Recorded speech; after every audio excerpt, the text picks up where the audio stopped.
مجلس الإدارة في الجمعية. واحنا يعني كجمعية احنا دايما بنبحث ان احنا نقدم لكم يعني احدث التكنولوجي اللي موجودة والوسائل الجديدة دي والابتكارات الجديدة في الانتاج والتصدير. ويمكن النهارده من اهم الحاجات اللي احنا بنركز فيها في الفترة القادمة هي البوست هارفست او ما بعد الحصاد. ودي حاجة احنا هنا في مصر محتاجين لتكنولوجيز جديدة والوسائل الجديدة عشان نحافظ على جودة المنتج نفسها الموجودة هنا بالذات في الحاصلات الحساسة يعني بتبقى أكتر بتبقى حساسة أكتر للعوامل الجوية أو الفطريات أو غيره زي طبعا الخضار والفراولة والعنب. معانا النهارده دكتور سائر ياسين من جامعة باري في إيطاليا، وبنعرض تكنولوجي جديدة اسمها PRS Passive Refrigeration System. ودي تكنولوجي جديدة للتبريد السريع والتبريد ونقل المورد نفسه. دكتور سائر طبعا مش غريب على مصر، ويعني ليه كذا زيارة قبل كده، فإن شاء الله هيدينا فكرة عن التكنولوجي. ويعني بعد البرزنتيشن ممكن نجاوب على كل الأسئلة اللي موجودة. شكرا كثير حسين.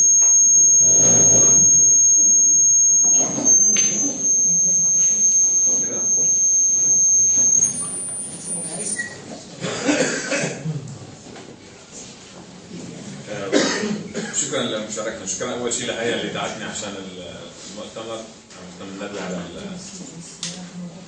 على امراض ما بعد الحصاد. حنحكي على كذا تكنولوجي، بس اول شيء هعرفكم عن نفسي. اذا في حكيت كلمه ما فهمتوها ارجعوا اسالوني، لانه انا بهاجر صار لي 16 سنه في ايطاليا، فكان كلمه بتدخل يا انجليزي او ايطالي يمكن لانه بس نص واحد.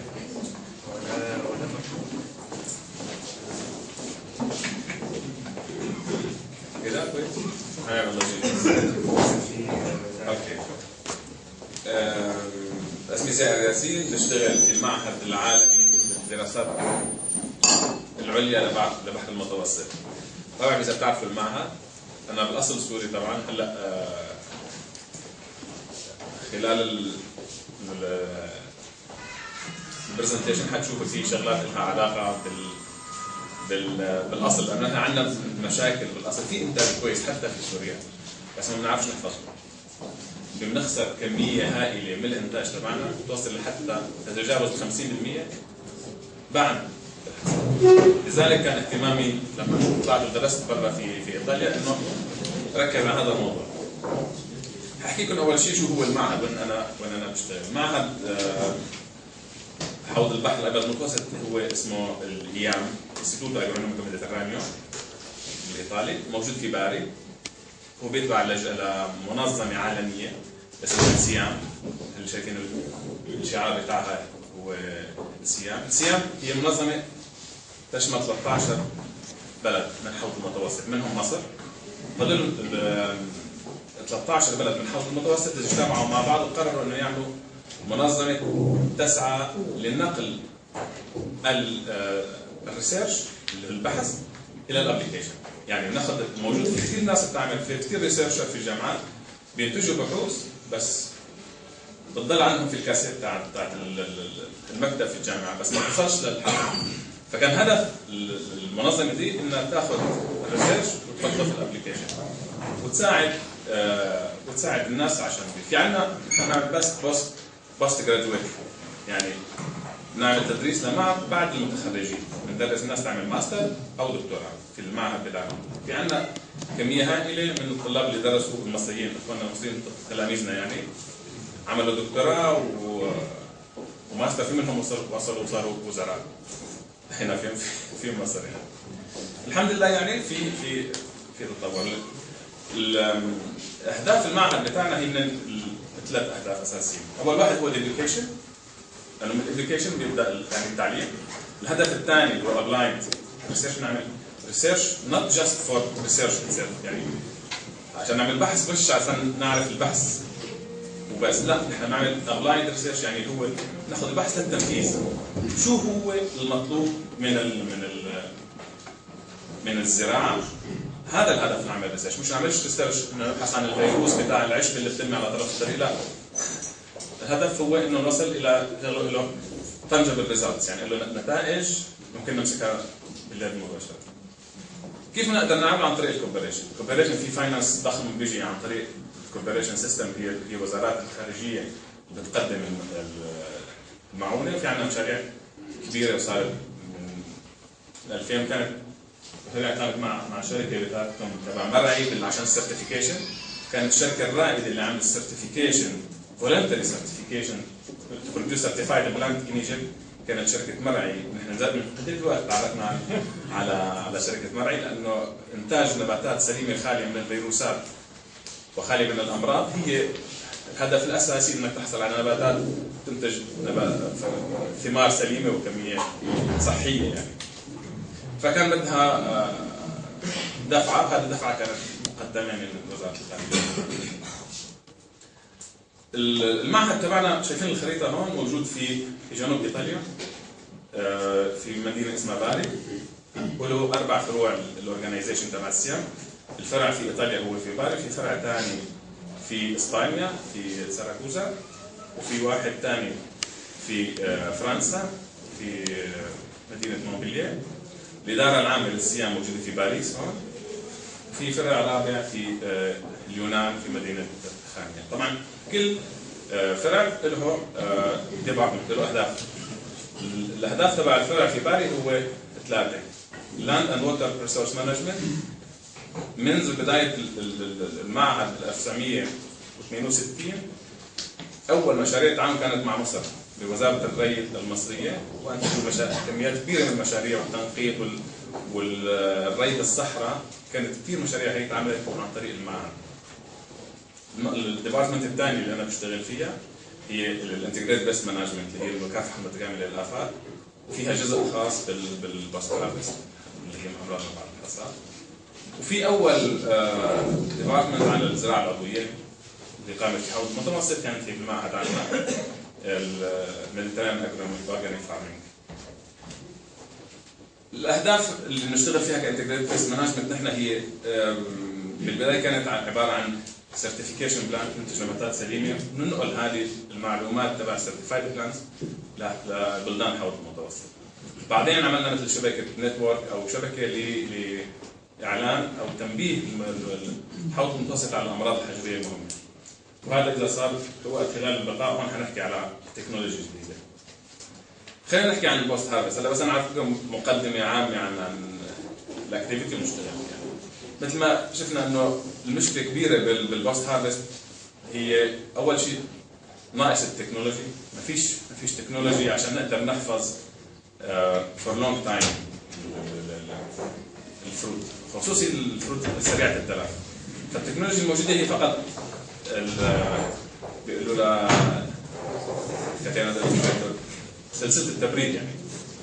سلسله التبريد هي تبريد الخضروات او الفواكه خلال ما بعد الحصاد.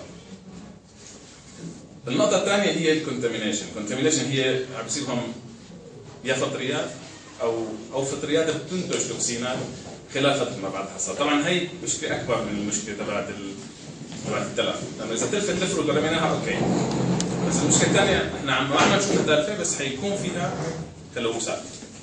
هذه التلوثات ما عم نلاقيها بشكل مباشر، عم نلاقيها نحن لانه ما هي فيزبل باي اي، ما بنشوفها.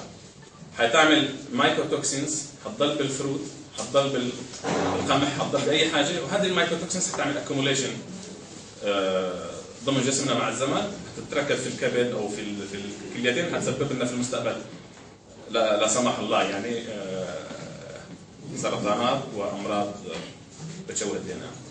بس هذا لذلك هو السبب في قصر عمر الانسان بسبب وجود الكونتامينيشن بالفروت. فشو هي التكنولوجي؟ نحن عندنا كمان امبورتنت امباكت، فينا نعمل لهم بيستيسايد للبوست هارفست، بس البيستيسايد طبعا كيميكالز، عم نضيف كيميكالز هتجي اوحش يعني بعدين حنهرب من تحت الدلف زي ما بيقولوا لتحت المزراب. الكيميكالز باوروبا حاليا باوروبا ما في اي ممنوع استخدام اي نوع من الكيميكالز بالبوست هارفست. لذلك هذا اللي دفعنا انه نبحث عن تكنولوجي اخرى تساعدنا لمقاومه الامراض لتقليل هذه الكونتامينانس اللي لاقيهم معنا.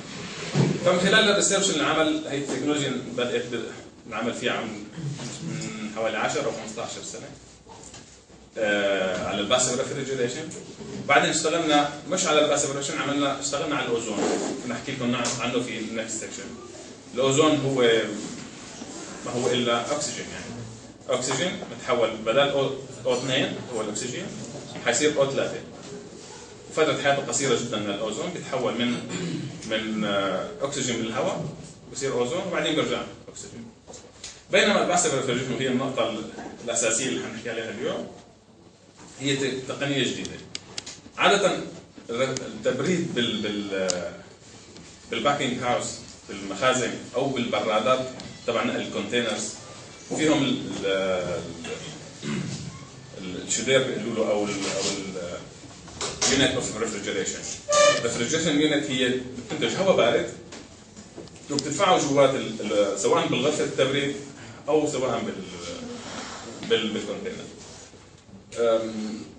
الهواء البارد له اوكي بيبرد الفروت، بس ما بيبرد اول شغله ما بيبردها بشكل متجانس، لانه المنطقه المحل اللي عم يجي عليها الهواء عم تيجي برده كثير وعم تلف وتمرق بين الكونتينرز. طبعا وجود الباليت فوق بعضها عم يمنع مرور الهواء اللي موجود تحت في الاسفل، حتختلف حرارته عن اللي موجود فوق قدام الشدير تبع الانتاج الهواء المبارد. وهذه المشكله لقيناها في ايطاليا ببدايه الريسيرش. وين بلش الريسيرش؟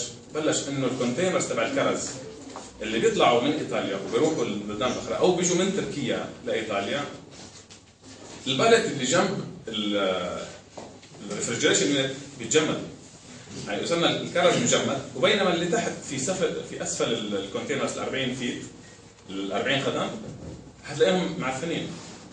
متى ما تجمد الاولانيين منعوا مرور الهواء حيتعفن اللي تحت، حيضل فتره قصيره يعني 7-8 ايام حتخسر كونتينر 58,000 يورو.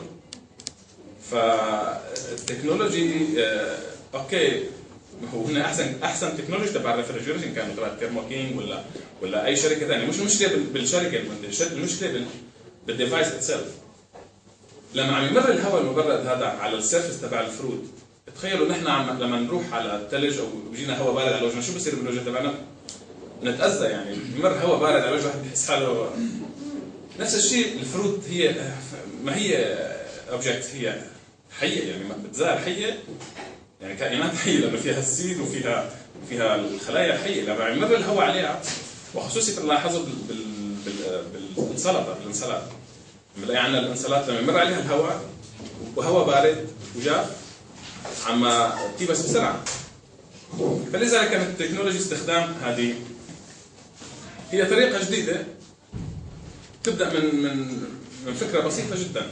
الفكره هي مثل فكره المي السخنه، يعني هي الليكويد البارد. هي عمليا هي شو بتعمل؟ تعمل فيزيكال برنسبل. هي بتبرد الحيطان فيها ليكويد وبتبرد السقف فيهم ليكويد بيعمل ريليس او تفريغ للبروده بشكل متدرج.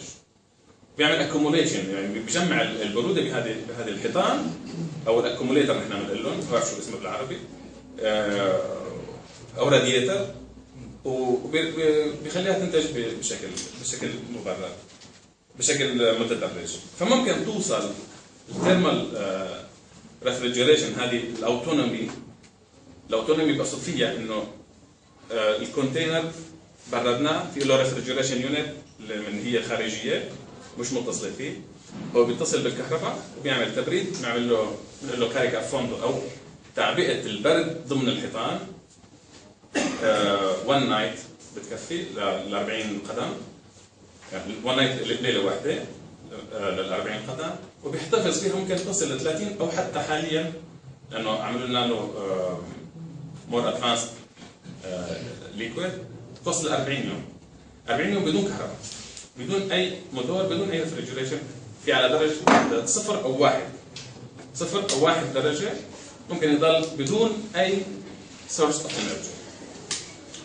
كيف بتشتغل التكنولوجيا؟ هلا هنعمل احنا بس هشوف انه هو الكومباراتيف ادفانتج، يعني مقارنات المزايا. ساعدوني شوي بالعربي لانه انا عم ببذل جهدي بس ما بصير حنحكي عن الكواليتي، نوعيه هذا، لانه لاحظنا بالباسيف ريفرجريشن انه مو بس ايكونوميكال بوينت اوف فيو، يعني مش عشان الفلوس انه ما فيش كهرباء معناتها انا ما فيش انرجي حوفر فلوس. اوكي حوفر فلوس كده، بس الكواليتي تبع الفلوس هذه انا عملت لها التست بيرسونالي، يعني انه الشركه طلبت من السيام انه تعمل لها تيست لهذه التكنولوجيا وتشوف شو لها افكت على شو لها تاثير على الفلوس، شو ممكن تعمل، ممكن تنتج احسن او اسرع. فاحنا عملنا الريسيرش تبعنا بشكل علمي، يعني بغض النظر عن الشركه، احنا ما لنا انترست الشركه حتبيع ولا مش حتبيع، نحن ريسيرش وبس. بعدين في الاستدي هذه اللي عملتها الشركه هي على الترانسبورتيشن كوست، تكاليف النقل. بعدين في على التاثير البيئي، طبعا التاثير البيئي كثير مهم لانه انت عم تنقلها حاليا بسويسرا اللي هي الشركه المنتجه بتعمل طاقه شمسيه بالنهار، بتبرد الكونتينرات تبعها وما بتستخدمش الكهرباء تبع الشبكه، او ما بتستخدمش طاقه بديله، يعني عم تستخدم طاقه بديله عن الكهرباء او حرق اي ديزل. وبعدين في الكوست سيف، والنقطه المهمه هي الكواليتي تبع الفروت. بتلاقي الفروت عم توصل او الخضار عم توصل للديستنيشن ويلها شيلف لايف كثير اطول، يعني ممكن تقعد على الرفوف تبع السوبر ماركت لفتره اطول، توصل بدون اي ستريس. وبعدين البوسيبل ماركت، يعني في لما انا بحفظ الفروت لفتره اطول وبدا اخذها اوتونومي ممكن اوصل لماركت ابعد.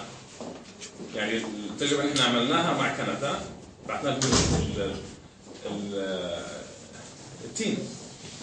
التين في نوع من التين بيقولوا له فيورون في ايطاليا، مش عارف اذا موجود هون، حبه التين كده زي التفاح، وبينتج هي فالس فلاورز، يعني ازهار كاذبه، بتنتج مبكرا، بتنتج بجون، فبتطلع ما شفتهاش غير في ايطاليا. عندنا التين الشوك البرفي بتاعها، لا تين كبير كده بينتج قبل موعد التين العادي، بينباع ب $6 على التينه الواحده في كندا، $6 كنديان دولار. فكان يبعثوه بالطياره، تكلفه باهظه جدا ومبرد بالطياره، فبعثناه بالباخره. وبهذه التكنولوجيا يعني بتفتح لك ماركت جديد، اذا عندك انت تكنولوجيا ممكن توصل لماركت ابعد وبهاي كواليتي. التين يعني احنا عارفين طبعا ان بيزرع التين من اكثر الحاجات الحساسه يعني في النقل بالذات، فيعني التكنولوجي دي مهمه قوي للي عايز يصدر واللي عايز يصدر منتج حساس، ويعني يحفظه لمده اطول ويحفظه كجوده اعلى كمان. يعني طبعا بتفتح اسواق جديده. ان شاء الله هنعمل مؤتمر هنعمل تجربه حقيقيه عن التين من مرسى مطروح باستخدام الكونتينر ده. تفضل. هل التكنولوجي سهله في النقل يعني؟ هنحكي عليها. هنحكي عليها. اجل الاسئله بعد. اذا بتسمحوا لي احسن هيك، لانه في شغلات بجوز ما حكيتها مباشره عشان ما نستبق الاحداث. هنحكي عن الكل وبعدين بوقف انا بتسالوني الباقي. هلا خلينا نحاول نقارن احنا عندنا عاده الكونتينر العادي هو ده الابيض، الكونتينر ريفريد كولينج اللي فيه المحرك، بينما هذا دراي كونتينر. دراي كونتينر طبعا بتكونوا بتعرفوا معظمكم اللي بيشتغل بالاكسبورتيشن بظن الكوست تبع الكونتينر الدراي مختلف عن الكوست تبع الريفرجريشن. شو بصير اذا عم نقول اذا اخذنا نحن اثنيناتهم مع هذا وات ويل هابن اف جيت بوث اوف اذا اخذنا واحد دراي كونتينر مبرد. الشغله بسيطه هي باستخدام التبريد هي الانرجي ريليس، يعني حكينا عنه انه عم نحط التبريد بشكل متدرج عم ينزلوا الحيطان دي المبرده ضمن الكونتينر. هي الفكره نفسها فكره يعني بسيطه جدا، انه فكره الايس بوكس اللي بيروح على البحر، بناخذه على البحر، بناخذه على الحقل، بناخذ فيها نجمع فيها السامبلز. استخدام الايس بوكس بس بشكل كبير وبشكل ادفانس، يعني مدفوع بشكل علمي، انه بحيث انه يعمل ريليس جرادوال ريليس متدرج بحيث انه ما يأذيش الفروت. هلا هون بالباسيف ريفريجريشن هي جمعت الاثنين، البي ار اس جمعت الكونتينر الدراي مع المبرد. النقطة اللي حكينا عليها هي نقطة الكرز، كيف توزيع درجة الحرارة ضمن الكونتينر. لاحظين هون اللي فوق هو الكونتينر المبرد بشكل مع الريفرجريتر الموجود بهي النقطة هون. طبعا الهواء البارد معلش اعطى بس عشان يعني الدكتور سيد لما كان مع الكرز هو الكريز بس اللي برضه الشيري الشيري اللي هو الكريز الكريز. مثل ما لاقيين هون التبريد عم يجي من فوق من النقطة هاي، والحرارة نحن لما وزعنا السنسورز تبعنا عملنا مثل شبكة حساسات أو شبكة داتا لوجر جوات الكونتينر عشان شو توزع الحرارة بشكل متدرج ضمن بنلاقي انه البوكسات دي حتتجمد، بينما البوكسات اللي تحت حتاخذ درجة الحرارة. لما تتجمد دي مش حتسمح لمرور الهواء المبرد، لما ما تسمحش بمرور الهواء حيتعفنوا دول اللي لونهم احمر. بينما التبريد بالحيطان وبالسقف حتسمح بتوزع الحرارة بشكل متدرج من جميع الجهات، فحتاخذ كلهم نفس الحرارة. وهذه عملناها في تجربة ثانية كيف شفنا توزيع الحرارة. النقطة الثانية حتشوفوها بعدين بالايكونوميك ستادي. الايكونوميك ستادي لما انا حاعطيه تشارج لكونتينر زي ده بالريفرجريشن بالكهرباء حيستخدم حوالي 730 كيلو وات رفلي حسب درجة الحرارة الخارجية، بينما هون حيستخدم 7 ميجا وات، حتى يعني 10 مرات 10 أضعاف.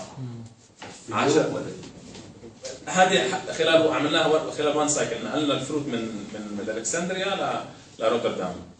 عملنا استدي من الكسندريا لروتردام ضلوا حوالي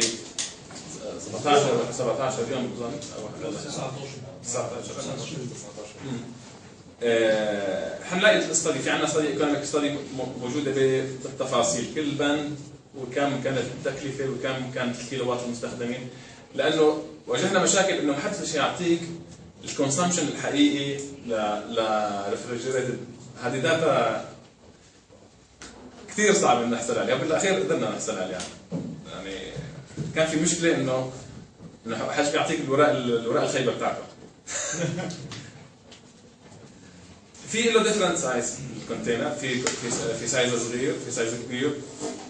عاده هذا هو الكونتينر اللي شايفينه هون لونه ابيض اللي فوق، وهذه الزرقاء هي الريفرجريشن يونت، هي الجهاز اللي بيتصل فيه له ايزي اتاك، يعني مثل زي جاك سهل جدا بينفصل بيوصل بكبسه تراك بيطلع تراك وبينزل. في له 1 بوينت انه بيعمل ريفرجريشن، وفي له كبسه ثانيه بيعمل بيجمع الغاز، لانه هو بيمرق غاز بهذا الليكويد بضمن الحيطان، بيقول له برد له الحيطان، بيبرد له الحيطان والسقف، بعدين بيقول له اجمع لي الغاز، بيجمع الغاز مره ثانيه وبيحطه باليونت. يعني ده لا غاز اخر. لا ده تكنولوجي، يعني هي دي تكنولوجي جديده في الموضوع كله. اليونت الازرق ده ما بيركبش مع الكونتينر نفسه، يعني هو فقط ان هو يشحن الكونتينر بالغاز، وزي ما الدكتور سائر كان بيتكلم ان احنا يعني بيشحنه لمده 30 او حتى 40 يوم. ممكن الشحنه الواحده فيها لل 40 يوم قدام. طب هل دي زي عمليه حقن الفراوله لما بنحط الكيس في القالب بتاع الفراوله هل نفس الغاز لا لا لا لا، هذا مش عن تبريد، فينك تستخدم اي غاز، يعني حتى استخدمنا غازات اخرى، بس هو التكنولوجيا موجوده في الحيطان تبعت الريفرجريتر، الحيطان والسقف.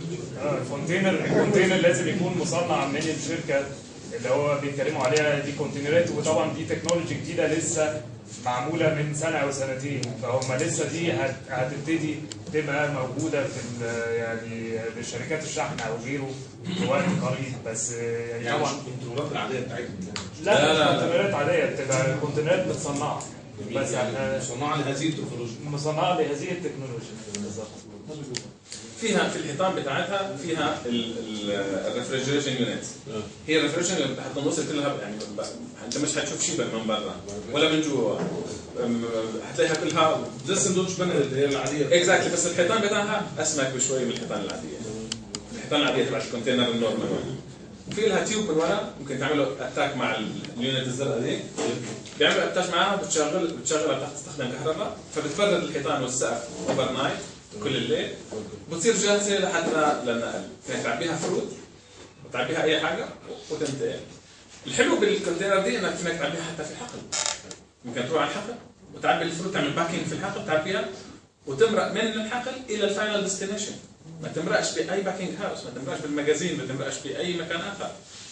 يعني وين الشوك الكبير بتاخذها الفروت؟ نحن لاحظنا بالستدي اللي عملناه اكبر شوك بتاخذه الفروت او الخضار هي الشوك اللي بتبدا من لحظه القطع عن امها، الفصل عن الام، للحظه بعد التبريد وهو وضعها في في الريفر في كونتينر ريفر كونتينر او في المجال.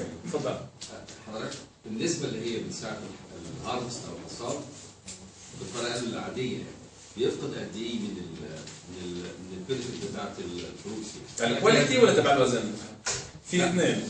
يعني هو عامه الموضوع كله في الاخر ايكونوميكال. يعني هل دلوقتي لما الجزء دوت او الكونتينر دوت اكيد طبعا سعره في البدايه ممكن يكون اغلى من الكونتينر ده كود دي فكويس يعني هنحكي عليه في ايكونوميك ستادي. في ايكونوميك ستادي، بس هو ردا على سؤال حضرتك، هو الفكره هي ان يعني هو الدكتور سير بيتكلم على ان احنا ممكن نتغلب عن حته محطه التعبئه دي. طبعا في انواع فاكهه معينه لازم تعدي في محطات التعبئه دي غصب عننا، مثلا الموالح لازم تتشمع وغيره، فدي يعني لازم تروح. بس في حاجات خضروات معينه يعني الشغل فيها اقل بكتير، او المحطات حتى الشغل فيها اقل، فدي بتدي امكانيه ان الواحد يعدي في الارض نفسها، يكون عنده مثلا زي العنب مثلا شغل قليل ولا غيره، ممكن لو الكواليتي موجوده في المزرعه تتعبى في المزرعه نفسها على طول، في الكونتينر تطلع على المينا على طول، فتوفر. الكونتينر ده بينزل درجه الحراره، يعني لو منتج درجه الحراره مثلا 20 هلا في يعني كولر لكل منتج قبل ما تحطه في قلب احنا هنحكي عليه، بس السؤال رائع، يعني السؤال كويس. انه في نوعين من هذا، في واحد منه اذا حبيت انت في له تكنولوجيا تعمل لك تبريد سريع، وفي تكنولوجيا كان هذا اشتغلنا عليها في البدايه من حوالي 10 سنوات، في تبريد بطيء.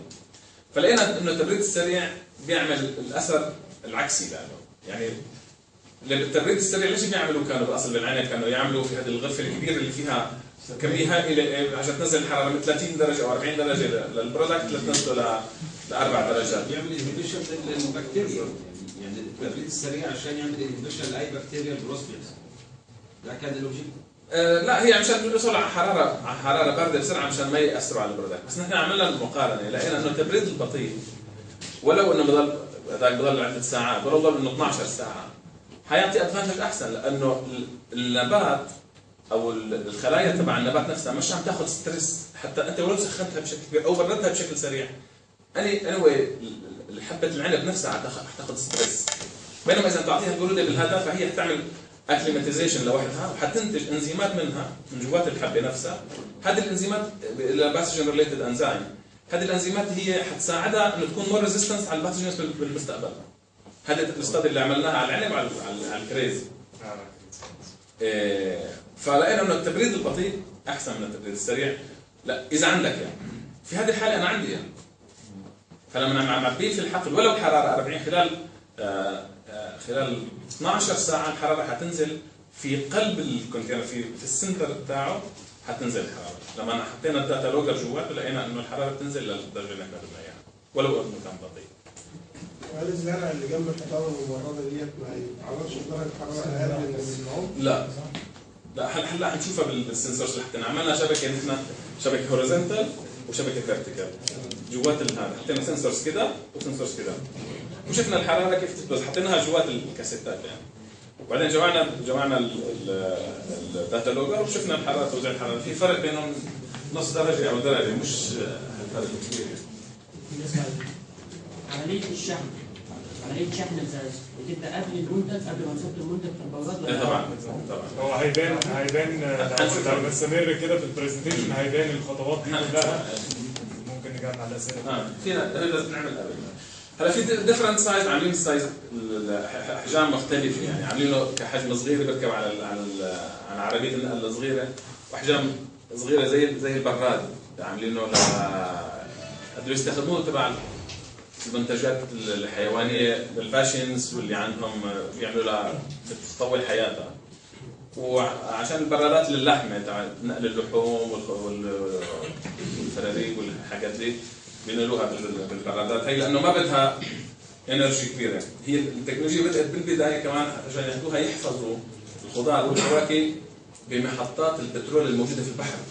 ما عندهمش امكانيه انه ياخذ دائما فروت او خضار اللي عندهم عشان ياكلوا العمال اللي بيشتغلوا بمحطات البحر دي. فاول كونتينر ستان بعتهم البي ار اس هي للمحطات اللي بتسحب البترول والغاز في البحر. يشتروها منهم ويحطوا عندهم كميه كبيره من الخضار، لانه الوحيده اللي يمكن تحفظ فيها مولتي برودكت يعني تحفظ فيها اي حاجه ولو انهم خضره ولا فواكه ولا لحمه كلها مع بعض. هذه النقطه الثانيه اللي هي بالترين اللي عم يستخدموها حاليا الصينيين عملوا بيج اوردر. وفي الروس كنت عم احكي له اليوم الصبح لحسين انه في اوردر ل 5000 كونتينر عملوا المالك تبع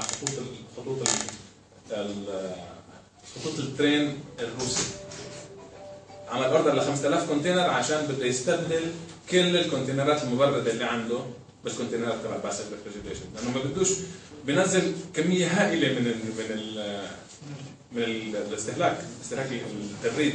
واذا معبي ديزل هو حسب حساب بسيط خلال 1 يير قال له تكلفه سنه واحده ديزل او الوقود اللي حيستخدمه في تبريد الكونتينرات اشترى كل الكونتينرات جداد.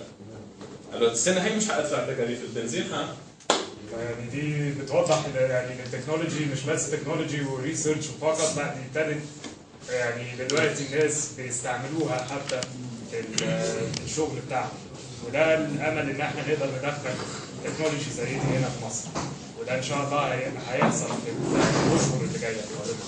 نفسه المالك تبع شركه الترين الصيني ده الروسي حابب ياخذ الفروض من مصر، لانه في عندهم كان مشاكل حاليا بسبب المقاطعه الاوروبيه لروسيا. بدهم كل الفروض اللي بتتصدر من مصر ياخذوها هن بالتكنولوجي دي، لانه بيحفظوها بشكل اكبر وتوصلهم لكل مناطق في روسيا. روسيا ضخمه طبعا. لما كان في لقاء معه وكان في يجوا حتى ما كانوا مع بوليتيك هذا الشيء. طبعا هي الصور اللي احنا عملناها في هذا الكونتينر كان عندي انا في باري، وحطيناه في ساحه مثل ما شايفين الساحه هذا التجربه عملت في اغسطس في شهر الحار. تركنا الكونتينر بدون كهرباء بدون اللي موصول مع النت في الساحه وعبيناه عنب. وشفنا توزيع الحراره حتى بكاميرا. هذه الصوره اللي شايفينها على الشمال هي سامة الكاميرا انفراريد يعني حراريه. وصورناه من جميع الجهات عشان نشوف توزيع الحراره، وبعدين صورناه من جواته كيف التبريد. اللون الازرق اللي شايفينه ده هو لون الحراره المنخفضه، واللون الاحمر هو لون الحراره العاليه.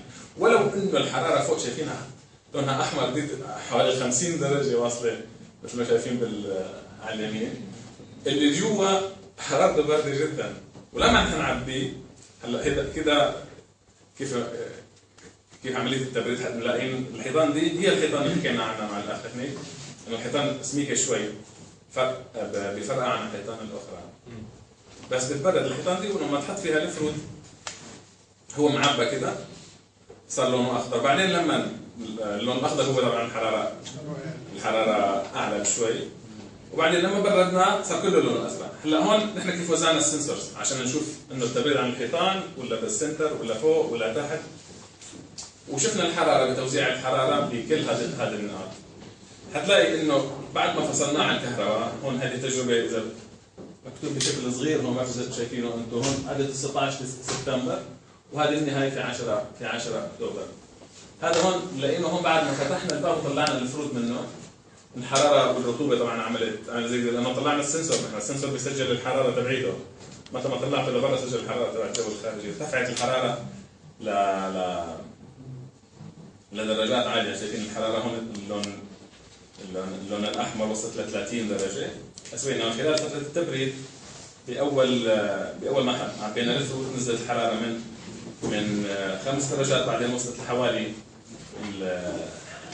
الصفر،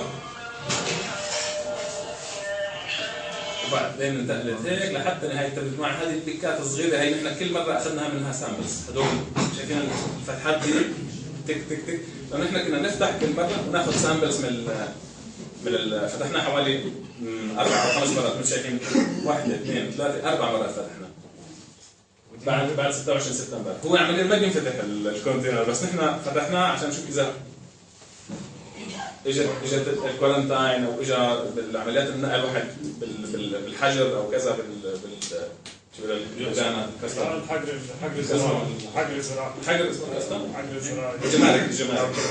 الجمارك حابين يفتحوا ويشوفوا شو فيه. ففتحناه نحن 4 مرات واخذنا منه عينات عشان نشوف كيف حتنزل الحراره ولا لا، حيبرد. فبالنهايه خلصت التجربه. اخر شيء حشوفكم انا العنب اللي طلع بالنهايه. هون عاملين هذا السنسور الثاني اللي جنب الحيط، واحد جنب الحيط وواحد في السنتر، ذاك اللي كان في السنتر هذا جنب الحيط.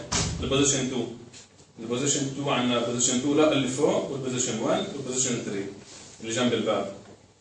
فما فيش اختلاف، الحراره هي نفسها مثل ما طلعت الفرق، ما في فرق عن الاولاني اللي شفناه.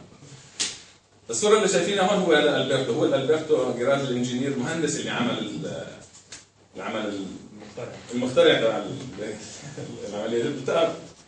بتاع بحسين من سنه تقريبا حاجه زي دي هنا في مصر. واخذ اول عطوه جائزه افضل تكنولوجيا انعملت بالعام 2012، اول تكنولوجيا تبريد في العالم. هو كان المفروض يجي معنا اليوم، بس للاسف اضطر يروح اليوم السبعة على الصين، عنده مشكله بشركه التصنيع الكونتينرات.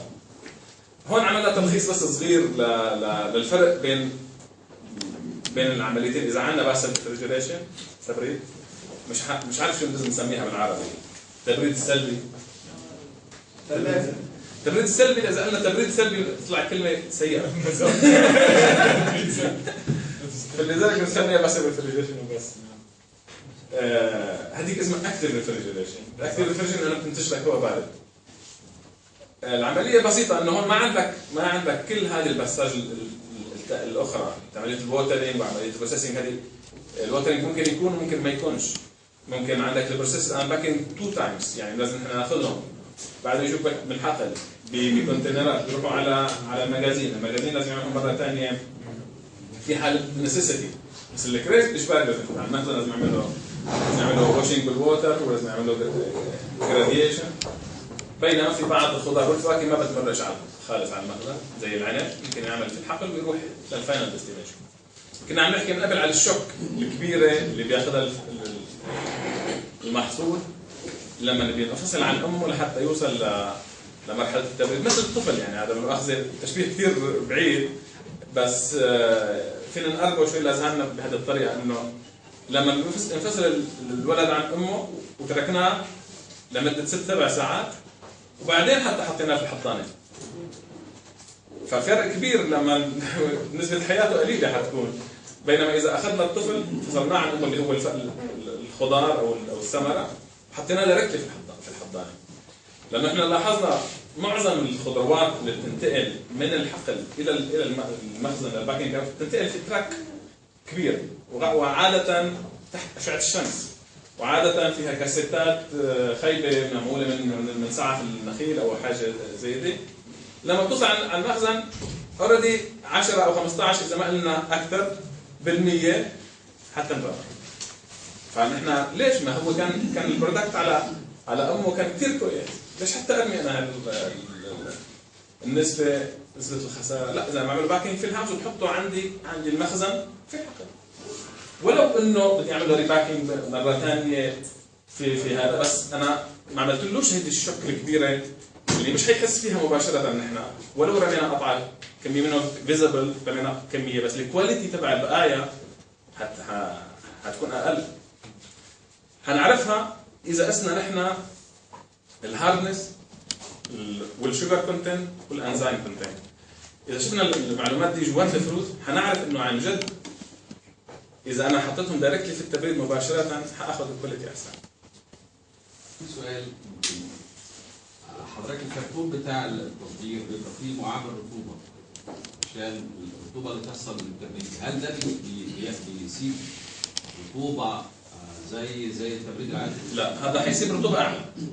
والكرتون اللي مستخدم عاده الكرتون العادي اللي مش عملت له بارافيلم اكثر من مره، عملت له بارافيلم 2 أو 3 مرات، مش ما ينفعش بهذه التكنولوجيا. لازم لك حنشوفك في تجربه اخرى عملناها على المبلاج على المواد المستخدمه في البوكسز المستخدمه في التبريد، وما هي افضلها. طبعا الكرتون اللي مش عامل له بارافين بيقولوا ما هيك مشمع. الكرتون مش مشمع ما بينفعش، حيوقع. ليش؟ لانه هون بالداخليه هي عندك هاي هيوميديتي. هاي هيوميديتي هي اللي عم تحفظ لنا الكواليتي تبع البرودكت، بينما بالتبريد اللي فيه هواء عندك فيري لو هيوميديتي. الرطوبه القليله حتساعد، حتعمل تبخر ايفابوريشن كثير قوي للفروت، فحيحصل عندنا خساره بالوزن تبع المحصول، حيحصل عندنا خساره بالجوده. بس لما بيكون عندي هاي هيوميديتي، لذلك كثير من المخازن في عندهم الجهاز اللي بيعمل الرطوبه، بيزيد الرطوبه، يحطوا ميه بتعمل رطوبه، بيعمل لك مشاكل اخرى، يعمل لك كالسيوم، احيانا بيسكر واحيانا بيخرب وفيري اكسبنسيف. بينما بالحاله هاي انت مش معتاز جهاز الرطوبه العاليه اللي بتجهر المحصول هي حتضل فيها. بس الرطوبه العاليه بتحفظنا الكواليتي وبتمنع لنا انه ينزل الوزن. حتلاقي في بعض المحاصيل خساره الوزن بس خساره الوزن عندك 35% خساره وزن خلال فتره التبريد.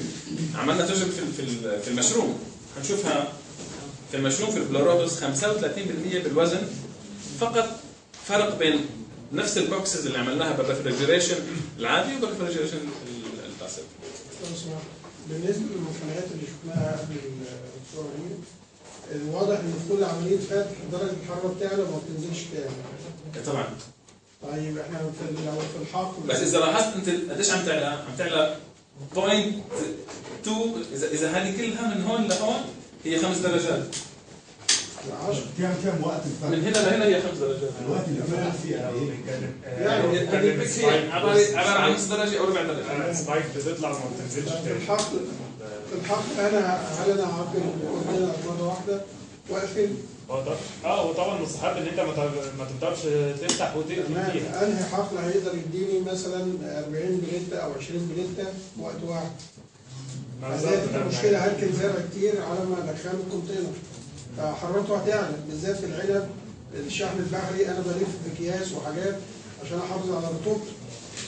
كده المعجون ملفوف لفه صعبه ان انا هتسخن مني في الارض. يعني درجه الحراره في الجو المكشوف 30 فتره في موسم العنب، لما اقفل الكرتونه ممكن تزيد معايا ل 40 و 50 على ما اجمع الكميه كلها. عندنا رد كده ولا سؤال؟ لا سؤال. انا عاوز سؤال بس. اتفضل. الوول دلوقتي بتاع الكونتينر هل هو اكبر ولا بياخد برضه نفس عدد البالتس زي الكونتينر اللي هو الريفر؟ دي حاجه. حاجه ثانيه حضرتك قلت ان احنا ما بنحتاجش قوي الفورس اير كولينج اللي بيتعمل في الاول عشان ننزل بدرجه الحراره. الحاله دي يعني انا هدي مثلا العنب مثلا في احسن الاحوال بعد التعبئه، بعد ما بيطلع من التعبئه من المحطه بيبقى على درجه 24. فلو 24 متحط هنا بيتهيألي الافرج لو هو مفصول من الجنريتور بتاع حضرتك الافرج هيوصل كام؟ اللورا في قلت لك في نحن التقارير اللي عملناها في البدايه كانت فيها كونتينرز للفاست ريفرجريشن وفي واحد ثاني كان هذا. بس التقنيه هي اللي عملوها مؤخرا اذا انا عندي حابب اعمل فاست ريفرجريشن في البدايه في كبسه باليونت الاولاني باليونت الازرق بعمل له مش عارف شو اسمه في الانجليزي لانه ما عملنالوش اسم في الانجليزي اسمه كاريكا فوندو يعني تشارج اب تو ذا ماكسيموم وفي ريليز تو ماكسيموم.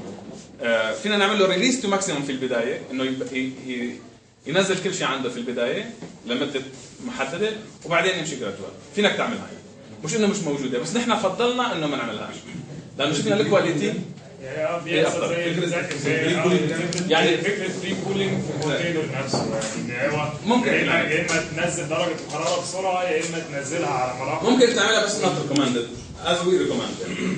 بالنسبه للنقطه اللي حضرتك حكيت عنها هذه نحن لما عمليه الفتح اللي فتحناها احنا عاده نحن فتحناها وطلعنا كل الكونتينرات لبرا عشان ناخذ السنسورز عشان ناخذ العينات بس ما بظن انه بالحقيقه نحن حنفتح الكونتينر ونطلع كل البلد لبرا ونرجع ندخلها. فنحن عملنا الاكستريميتي انه اسوء حاله يمكن يجي تبع الجمارك يقول لك لا انت مخبي البندقيه المخدرات مخبيها جوا بس انا بخسر المحصول. لا سحبنا كل البانات لبرا اخذنا عينات من اخر سنتر مثل ما شفت وين موزعينهم نحن موزعينهم هنا فلازم اجمع الداتا انا ولازم اخذ عينه من العنب فطلعناهم كلهم لبرا ورجعنا حطيناهم. على ساعة مثلا ايه حوالي ساعة تقريبا بس مستحيل تفتحهم انت ساعة في حالة لا انا اقصد وقت ما اجي اعبي الكونتينر ده مرة مش هيفتحوا 4 مرات. هذه ايكونوميك ستدي معمولة في نهاية العام اللي فات 2015 والشيبينج كوست كونفرجن عملت مع بين مصر وبين شركة في هولندا في روتردام وهذه نعمل عشان يشوفوا السيفنج بس هارفست بلشنا قديش نعمل سيفنج اورنينج ماني يعني طلعنا من اسكندريه يعني نقدر نحصل يعني ايش البروفيت تبعنا طلع من اسكندريه متجه لروتردام. في هذه العمليه هون ما عملنا كونسيدريشن ما اخذنا بعين الاعتبار لا للكواليتي جوده المنتج لانه جوده المنتج مش قادرين نقيمها نحن بهذا الدراسه الاقتصاديه لانه حنوصل للماركت والماركت حياخذهم بس الجوده نحن بنقيمها بشكل ساينتفك. بهذا الدوكيمنت حنشوفكم اياه هلا بعد شوي فقط دراسه اقتصاديه بحته يعني بدون لا نقيم الويت لوسز يعني خساره الوزن ولا قيمنا الجوده المحصول. قيمنا فقط انه من دور تو دور اكسبورتيشن باستخدام الباسف ريفريجريشن كونتينر العادي والكونتينر الباسف ريفريجريشن اللي عم نستخدمه والكونتينر العادي استخدموا هم كونفنشنال ريفري اللي هي تحت والباسم 40 قدم تم نقله من الاسكندريه لروتردام. هذا العنوان الشركه وفي شركه مصريه هي اجريكلتشر تكنولوجي اوتلايزيشن اند ترانسفير بروجكت ودوه روتردام وبعدين من روتردام لالمانيا كمان. ده المانيا راح عن طريق روتردام راح على كولن. نروح نشوف التكاليف هن بدات من هذا الباسف ريفريجريشن بي ار اس والتكاليف هي تبع ال 40 قدم الكونتينر اللي عادي. وين في عندنا من الفيلد للفارم يعني راح من الحقل الى المزرعه الى الباكينج هاوس. قديش التكاليف تبع التبريد في محلات مستخدمين فيها مثلا حوالي $300 عشان التبريد او النقل، وهنا في $100 لانه فيها فرق الانرجي. وفي عندك الستورج بالفارم قديش استخدمت. هذه كلها ارقام يعني حقيقيه ماخوذه من الاستيميشن لفتره بقائه بالباكينج هاوس وفتره عدم بقائه او استخدام الطاقه تبعت الباكينج هاوس. هون مستخدم $50، اذا هون $10. وبعدين هون الكوست الكبير هو الكوست هتلاقيه بعمليه النقل لما انت بتاخذ الشركه الى ان ابعت الفروت تبعي بالكونتينر المبرد حيطلب منك حوالي $2800، بينما $900 اللي طلبوها في نقل كونتينر مش مبرد. طبعا الفرق كثير كبير. ولما حتروح على عمليه الاستخدام في ما عندكش اي تكاليف اخرى بعدين في البورت فري سيرفيس، لانه في البورت فري سيرفيس بيقدم لك خدمه اخرى، بدك شخص يروح لعنده بعدين الستافينج. شو اسمه الستافينج بالعدد؟ عدد التعبئه. ايوه بدل عدد التعبئه او عدد التعمير ب $150 بينما هنيك صفر التكلفه. بتوصل بالنهايه لحتى في فرق عندك هون على البورت ديستنيشن، انه حتى توصلوا بده حتى تقنيه التوصيل او النقل للبورت ديستنيشن من $950 ل $450. فالتوتال كوست في النهايه حتلاقي في عندك $4700 للتوتال كوست في حاله الريفريجريشن، ل $1570 في حاله التبريد الباسم ريفريجريشن. في عندك ايرنينج بكل الفرق بيناتهم بكل كونتينر هي حوالي $3130 بكل كونتينر. فهذه الفرق ده توفير فقط. ما عملنا بالكوست افكتيف كوست، ما عملناش توفير بالكواليتي، لانه اذا جينا حكينا عن الكواليتي الخضار او الفواكه اللي انتقلت بالعمليه دي حتاخذ شيلف لايف اطول في بعدين، وعندنا وزنها اكثر. حنلاقي في بعض المحاصيل انا شفت الاستدي اللي انا عملتها في فرق في المشروم عم نوصل على 35% بالويت لوسز زيت. فعملي هذا ملخص انه الديفرنس هو 3130 على اتش تريبل اتش كونتينر، يعني في حوالي الفرق بالراتيو هي كثير فرق. يعني بالنسبه لواحد عندك 2.99 3 تقريبا. هلا نحن عم نشوف التجارب اللي انعملت عنا في المعهد. هلا هذه ملخص لكل التجارب. عملنا تجارب من الكريز للفراوله للراسبري للبلوبري للعنب اكثر شيء اشتغلنا عليه لانه منطقه باري هي منطقه من اكبر المنتجين للعنب في كل اوروبا.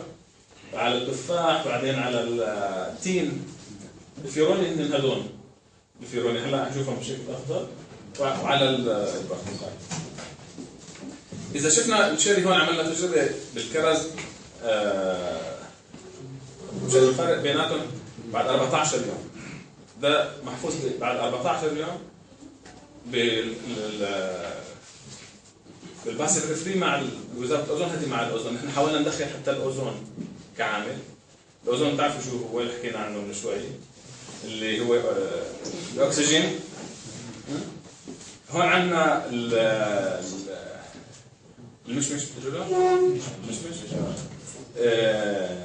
المشمش مع الباسيف ريفريجريشن عمل زي كده، والمشمش بعد 20 يوم او حتى 30 يوم فينا فرق بيناتهم.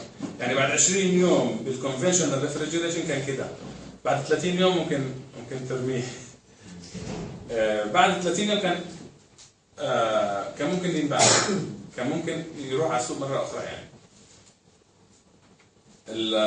هذه 19 يوم بالتين هي الفيرون اللي حكينا عنه، اللي هو نوع من التين الفالس فلاورز، الازهار الكاذبه. من الصعب جدا توصل على 16 يوم بالتين، ولو كان احسن انواع التين اللي هو يابس القوي جدا المعروف في الصحراء 7 يوم صعب.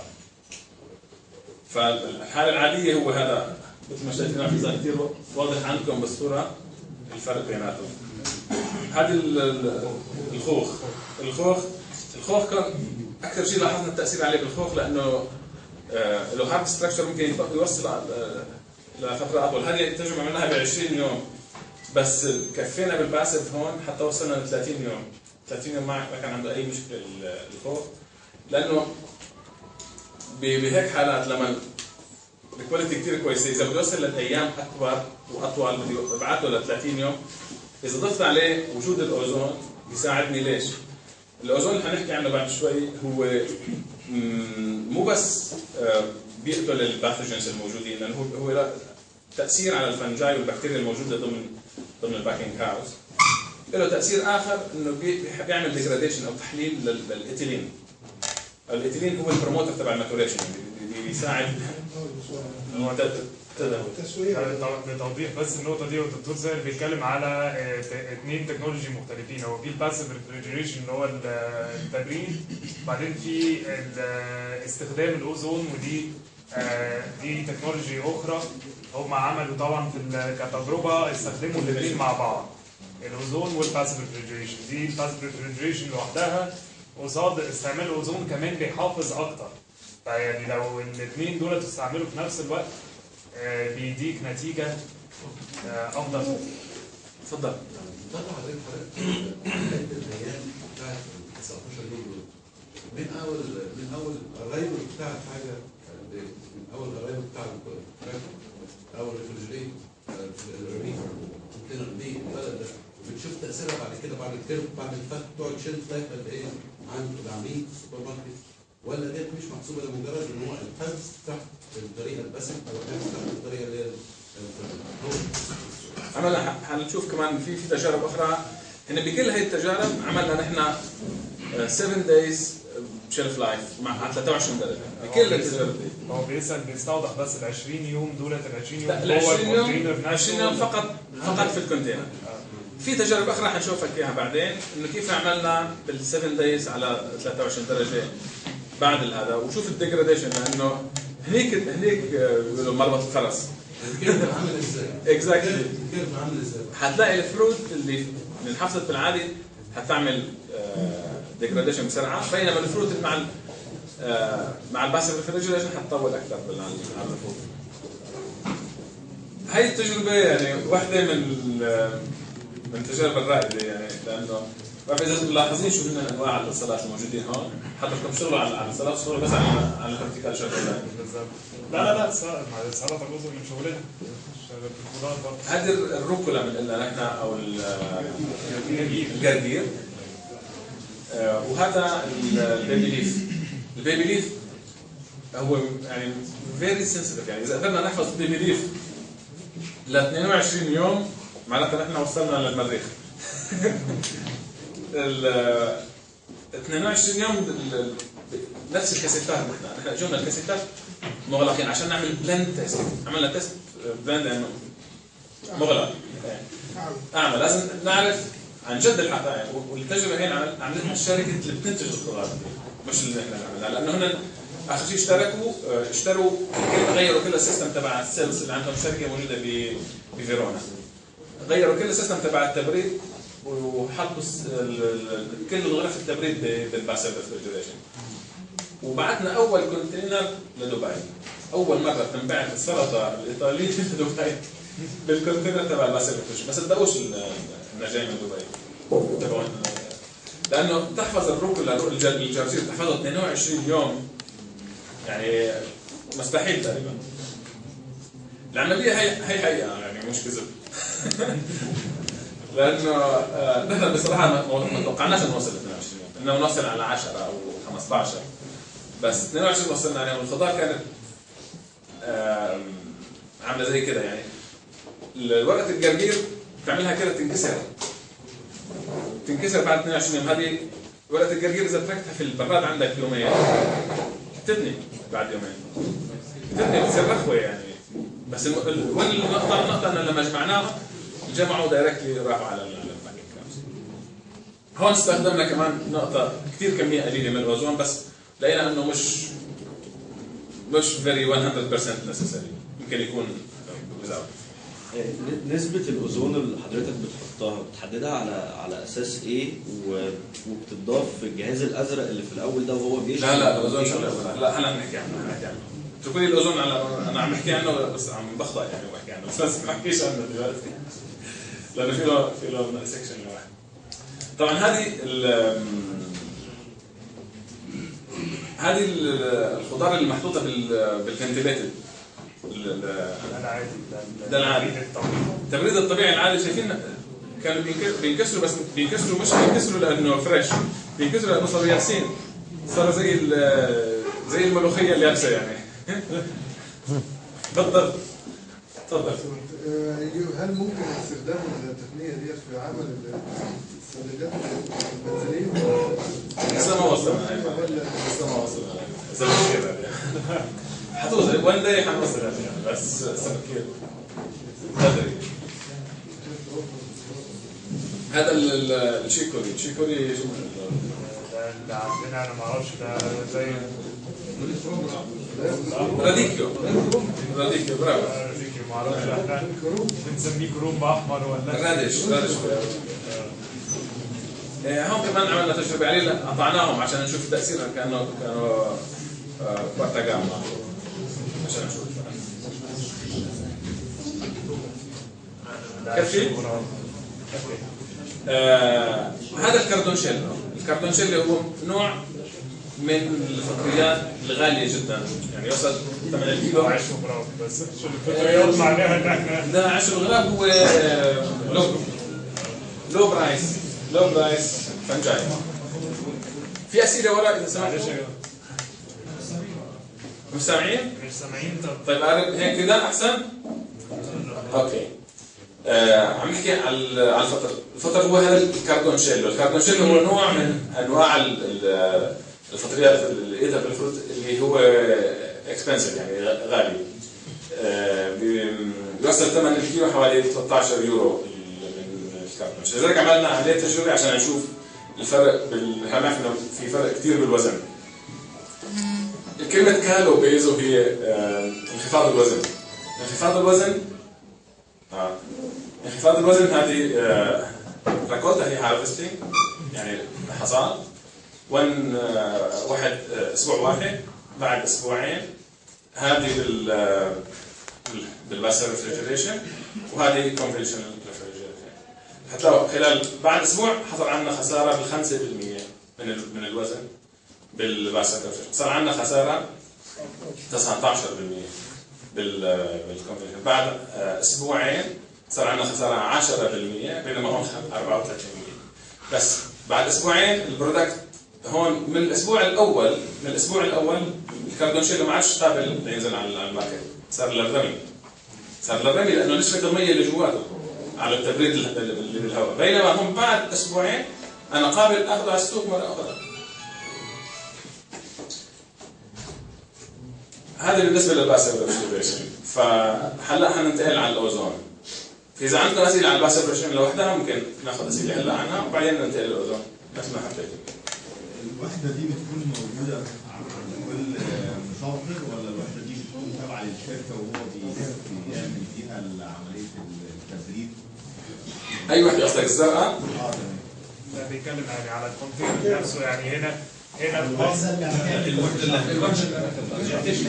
انت الوحده مالهاش فايده من غير الكونتينر اللي تشحنه، فانت لازم يبقى عندك كل كونتينر فيه وحده خاصه بيه ولا هي هتبقى كل مصدر على وحده؟ هلا هي بدها اورجنايزيشن جديده، يعني بدنا نغير المنتاليتي تبع عمليه النقل، هذا الهدف منه. في شركات حاليا عم تبلش تبحث عن التكنولوجيا دي، بس 1 يونت ممكن تكفيك لاكثر من 20 كونتينر كريفريجريشن، لانه بدك اياها 1 نايت. يعني هي يعني اللي ممكن يحصل يعني هو طبعا التكنولوجي دي لسه ما توزعتش على شركات الشحن كلها، فالفكره طبعا يعني واللي احسن يبقى شركات الشحن او في المواني نفسها يبقى فيها الجهاز الازرق ده اللي بيشحن. ازاي الهواء عندي انا في المحطه ما انت الحاويه، ما انت الفكره مش هقدر احمل فيها ولا بالك لما تكون لا، ما هي الفكره ان انت الحاويه انت بتجيلك المحطه من شركه الشحن، يعني انت بتتفق مع شركه الشحن بيجي لك الحاويه عندك تعبيها، فهي بتكون موجوده في شركه الشحن مشحونه. توصل لك هي بتوصل لك اوريدي مشحونه، هتفتح وتقفل وتحمل وتحتفظ. لا في التحميل ما عندك مشكله. ترفع الدرجه. لا في البدايه لا، في البدايه ما مش في البدايه كانت باينه في الصوره اللي فاتت لما هم كانوا بيحملوا، هي دي مده التحميل لما ملوها بالكامل. مثلا في الكونتينر العادي خالص احنا بنجيب الكونتينر فيجن سيت عشان يشغل الوحده بتاعت التبريد، ولما بيجي عندنا المحطه بنبدا نشغل الوحده علشان لازم يجيب الدرجه اللي احنا مطلوبه لزيرو، ونبدا نعمل عمليه تحميل ما يوصلش الصدمه بتاعت المنتج اللي هو طالع من زيرو داخل للحاوي، وبنقفل الكونتينر بيمشي. الوضع هيبقى ازاي في اذا اجاك انت مبرد الكونتينر او عندك يا مبرد، ما في داعي للعمليه، مش هتنزل الحراره. احنا اللي عبيناه بالساحه دي اللي شفتها بالساحه، عبيناه وهو مفتوح ومفصول عن البيانات. طب هو ما ينفعش يتعبى زي بوكس ويدخل جوه الكونتينر بوكس كبير والبوكسات اللي هي فيها الخضار او الفاكهه، ويدخل البوكس ده اللي انا جهزته عشان ما يفقدش حراره، ويدخل كله زي ما هو جوه الكونتينر؟ هو هيك مسكت العمليه زي ما حضرتك حكيت، يعني انا في البالت بنقلها البالت وتدخلها جوه. طب هتحكم في درجتها ازاي؟ يعني في منتج بيبقى محتاجين درجه حراره 14، في منتج 0، في منتج 3، في منتج اصلا، دي هتبقى ازاي؟ انت بدك تعمل له ريجوليشن الجهاز بيتظبط عليه درجه اكزاكتلي، انت بتظبط الحراره زي ما انت عاوز. الجهاز الازرق ده فينك تظبط الحراره انت زي ما انت عاوز. بس هو مش عندي جهاز كده، يعني انا بسال فيها الجهاز كده مش عندي جهاز عمليه الشحن. عمليا انت بدك تعمل الاوردر، بدك تقول انا عاوز الشركه شركه الشحن انا عاوز كونتينر على حراره 10، جيب لك كونتينر على حراره 10. الجهاز اللي بشحن بيه الحوائط اللي هي المبرده دي، ده عباره عن اسطوانه كده بتدي غاز بس في الحاويه؟ لا هي عباره عن مثل الشيلر العادي، مثل الشيلر اللي عندكم اياه تبع التبريد، بس له باور مختلفه، فيري باورفul. هو بيولد غاز احقنه في الحيطان، ولا هو في غاز بيدخل هو انا ماني خبير في جوابك على شغله، انا خارج حقلي، فخايف احكي لك جواب ويكون خطا، بس في عندي جواب يمكن يكون انا ما بعرف. هذا كان المفضل انه يكون على هذا الكرسي الانجينير هو يجاوب على الاسئله، بس حسب ما فهمت انا على حد علمي، انا ماني مهندس بالتكنولوجي، بس انا مهندس زراعي، يعني عامل دكتوراه في الزراعه، بس بعرف انه في غاز جواته بيمرقوا في الحيطان دي، بس الحيطان اللي فيها الليكويد بياخذ البرد من الغاز، والليكويد ده بيحفظ البرد، هو بيمرق الغاز جواته، بيبردوا له هذا الليكويد وبيرجع بيجمع الغاز مره ثانيه وبيخليه جواته. كل ما بيغير كونتينر هو نفس الغاز بيستخدمه، بيبرد الحيطان وبيجمع الغاز من جديد، فما عندكش غاز في كل كونتينر، عندك مره واحده غاز. حتى هون على الانفيرمنتال امباكت انت ما عندكش كميه كبيره من الغاز. يكفيك واحد من 20، اذا عندك 20 كونتينر وكل كونتينر بده يمشي 20 يوم، يكون عندك 1 يونت و20 كونتينر. يعني درجه الحراره اللي انا اظبط عليها الكونتينر متوقفه على اللي انا عايزه، الجهاز يعمله لي. اكزاكت، انت بتعمل الاوردر. بين عالي واطي مفيش امكانيه كده طالما انفصل عن الجهاز اللي لا، ما فيك تعمل شيء بعد ما انفصل، ما عندك اي كنترول. ومصير الجهاز اللي هو بيشحن ده، الجهاز ده بيشحن كام حاويه؟ 20 حاويه؟ قد ما انت عاوز، قد ما انت كل ليله بيعمل واحده.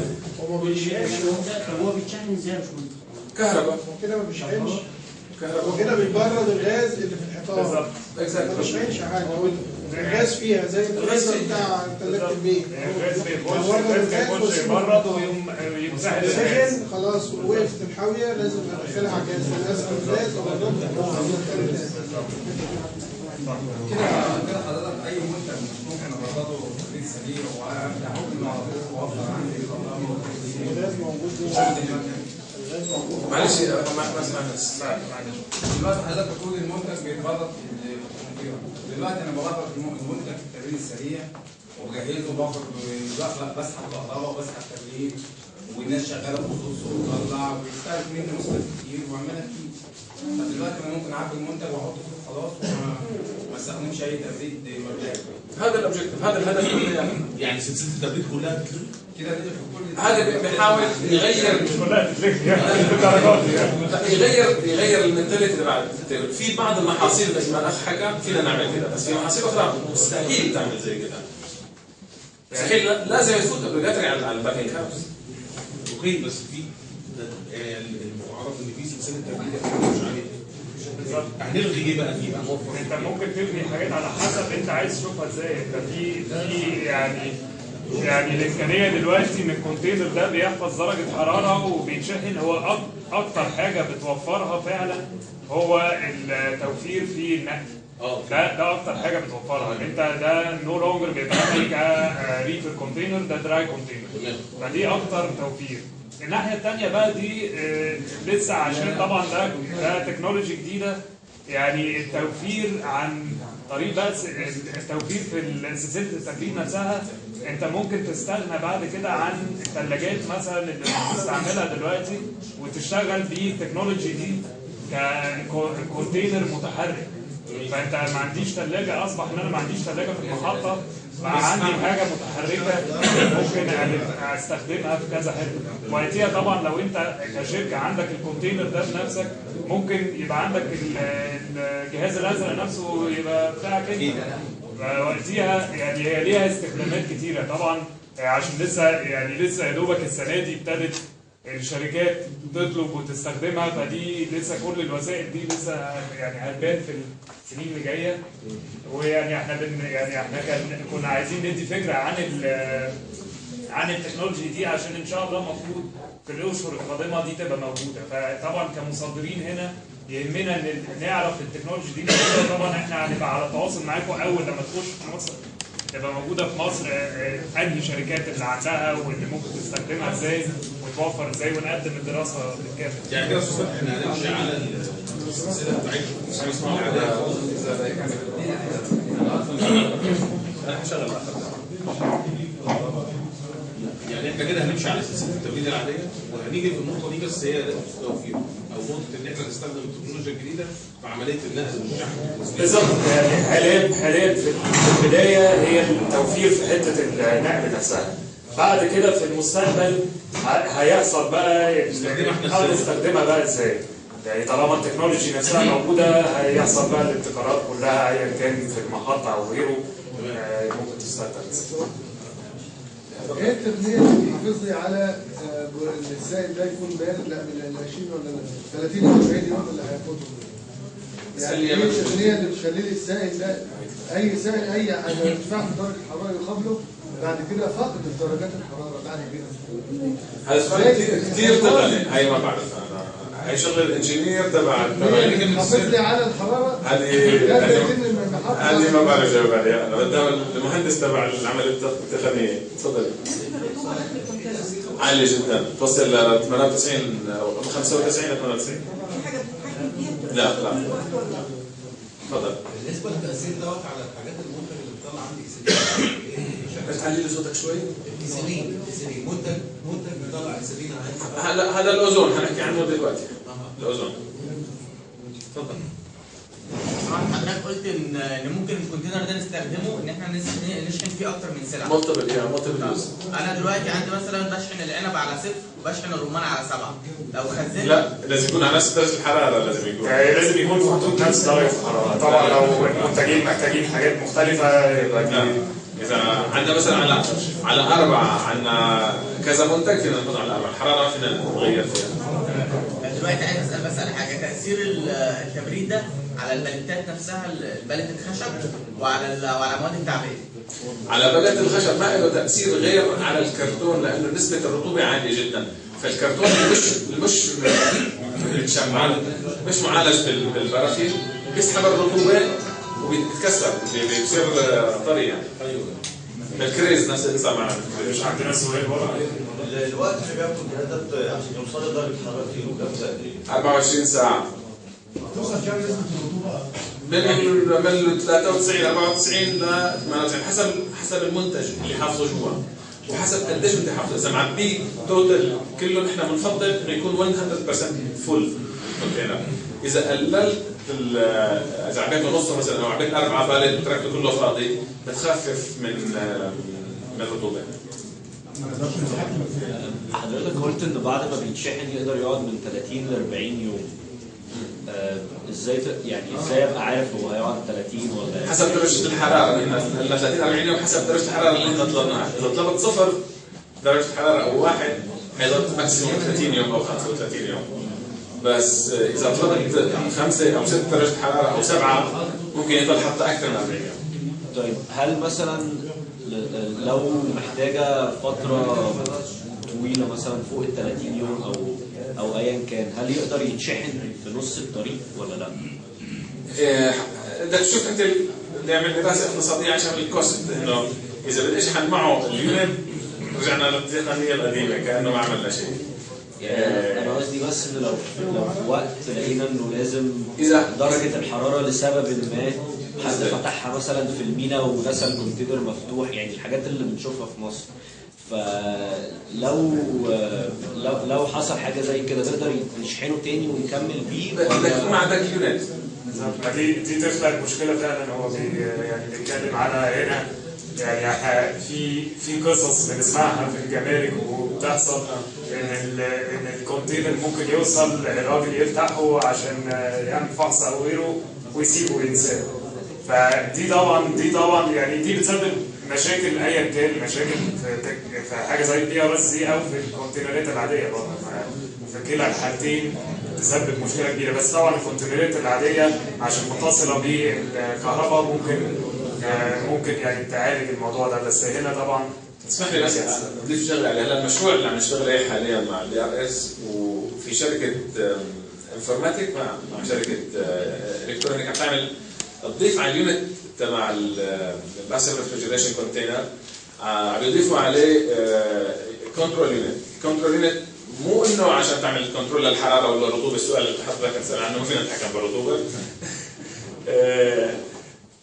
حتضيف عليه فقط جهاز صغير، لانه هلا الكوست تبع التكنولوجيا صار كثير رخيص، وتعملوا انكلودنج من السعر الكامل تبعه، تعطيك مثل ابلكيشن على الموبايل تبعك درجه الحراره والرطوبه خلال فتره الترانسفير، وتبعث لك اياها بس في حال في اس ام اس فيها ساتلايت، مش فيها اس ام اس في حال انه في الارم انه الحراره نزلت عن الرينج تبعه، بتخبرك كشركه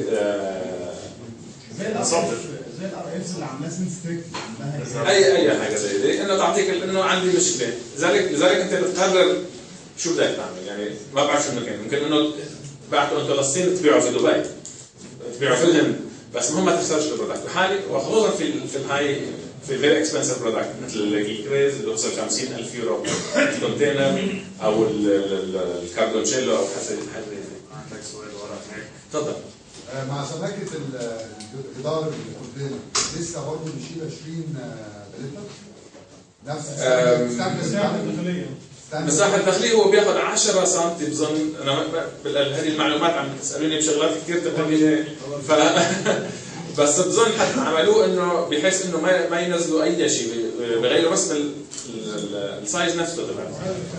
السايز بياخذوا من الخارجي 10 سم زياده فقط. تفضل.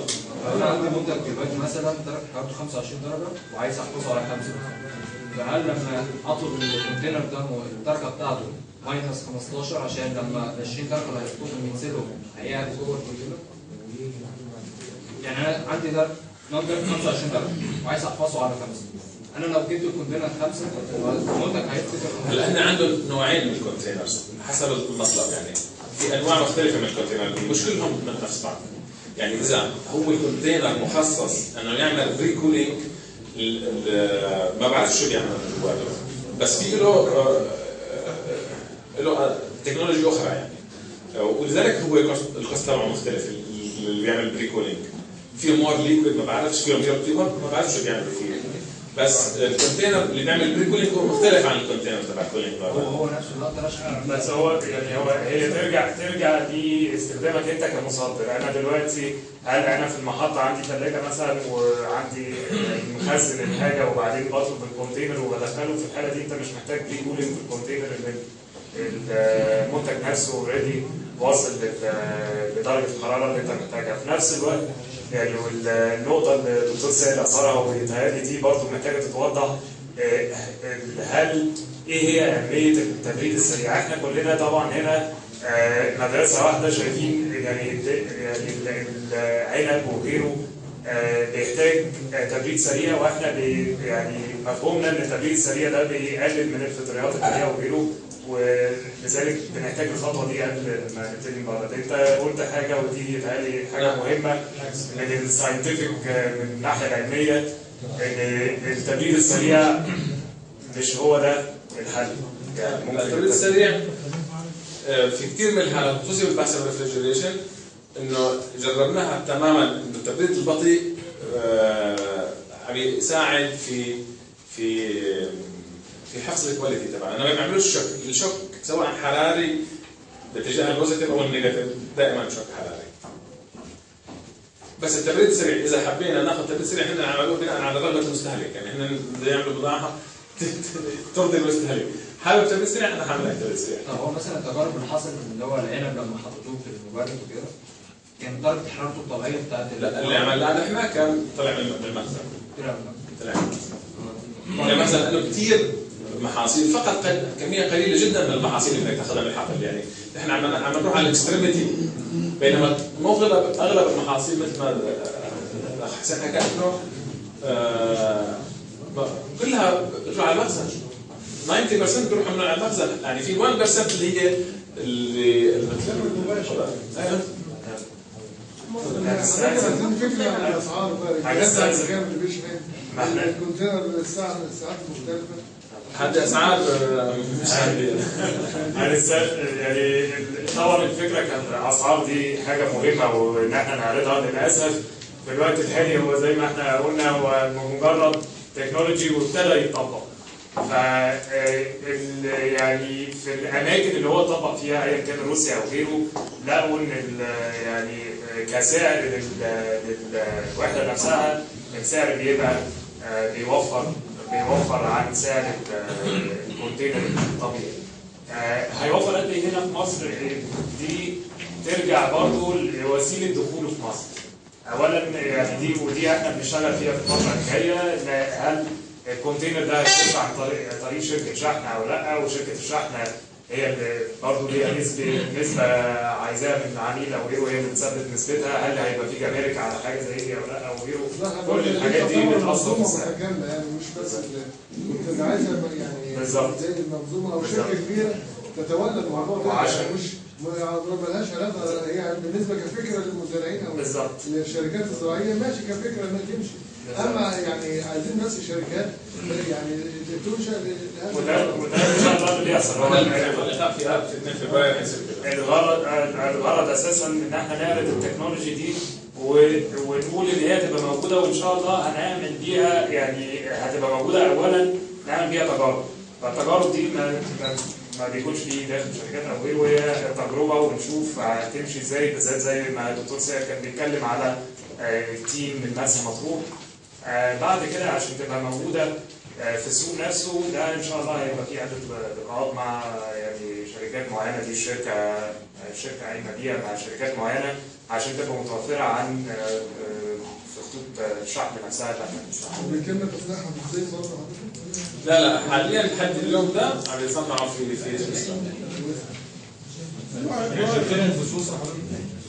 واحد نوع الغاز المستخدم في الحاميات دي مصدر الرطوبه العاليه اللي في الكونتينر، مصدر الفواكه او المواد المنتجه فيها. يبقى انا كده بقى في الرطوبه، يبقى انا كده بخلي الثمره تدي لا اكزاكتلي بالعكس تماما. انا جبت الرطوبه العاليه منين؟ انت عاده الرطوبه بتفقدها لما عندك في هواء، اذا ما عندكش هواء عم يدور الرطوبه عم تضل جوا، انت عم تخفف من فقدان الديفاكو ترانسبيريشن. الرطوبه دائما الثمار حتى نحن لما بنتنفخ بنفقد الرطوبه الجسم تبعنا. الرطوبه اللي بنفقدها اذا ضليت انا قاعد في كيس، تخيل انا قاعد في كيس الرطوبه تبعي عم تتجمع في الكيس بتاعي، مش كده؟ بس اذا الكيس مثقب ده انا دائما بفقد الرطوبه حتطلع. الحاويه بالنظام القديم هي مقفوله برضه. لا بيطلع الرطوبه بتروح منها. احيانا برضه هي تبقى كلوز عشان ما يطلعش منها حاجه. هي بتروح لما بفتح الحاويه بس الهواء عم يدور فيها، انت عم تعمل لها ستريس السؤال هل الكونتينر ده يعني بيحافظ على درجه حراره المنتج ولا هينزل درجه حراره المنتج؟ حد الحراره تبع المنتج اللي شفناها بالكورف من شوي هي سنسورز احنا حاطيناهم جوات صناديق العنب. فحراره السنسور هي نفس حراره عنبه العنب. تمام، بس لا يعني العنب داخل على درجه كام؟ لو انا مدخله على درجه زيرو وانا طلع من المخزن على زيرو وضل في على زيرو جواتها على واحد. يعني هو هيحافظ على درجه حراره المنتج بس مش هينزل درجه حراره. لا هو هينزلها تاني يعني انت لو قبل ما احط المنتج في الحراره الجديده. بالظبط. بالنسبه لعمليه التنفس للمنتج اللي هو الكوبور مصيره ايه؟ التنفس بتنفس ازاي؟ المنتج بيتنفس ازاي؟ يعني في رطوبه وتبريد. هو عدد مش اي منتج. المفروض تكون مختلفه، مواصفات الكونتينر تختلف من محصول للتاني. المحصول له معدل تنفس، درجه حراره معامل التصريف الحراري مختلف عن المنتج التاني. اكيد مواصفات الكونتينر نفسها هتحدد المنتج. بنغير مش مواصفات، بنغير درجه الحراره اللي احنا بنطلبها من الكونتينر اللي يحفظنا اياها. فقط بنغير درجه الحراره اللي حابين نحفظ فيها البرودكت. على منتجات تكون محطوطه جوه اتموسفير باك ولا ممكن نستخدم على المنتج هو فيها اتموسفير موديفايد اتموسفير. جربناها في حالة الكوارتا جاما. كم يصير شيء كوارتا جاما إنجليزي؟ إنجليزي. عشان السلطات المقطعة دي. سبرينج اونيونز. ها؟ سبرينج اونيونز. السلطة المقطعة إلا الكوارتا جاما بالعربية. السلطة بتكون سلطة مقطعة جاهزة. هذه كانت محفوظة بالموديفايد اتموسفير. تأثيرها مفيش تأثير. لا مفيش تأثير. درجة الحرارة بتاعت منتصف الكونتينر. أنا دلوقتي هدخل المنتج بتاعي في الأرض، تمام؟ الدرجة بتاعت الحرارة بتاعت منتصف الكونتينر هتقل إزاي؟ يعني أنا دلوقتي هنقل الحرارة من في التبريد السريع بين الحرارة عن طريق تيار الهواء. في الكونتينر مش هيبقى فيه تيار هواء، مش هيبقى فيه مصدر لحركة الهواء أصلا.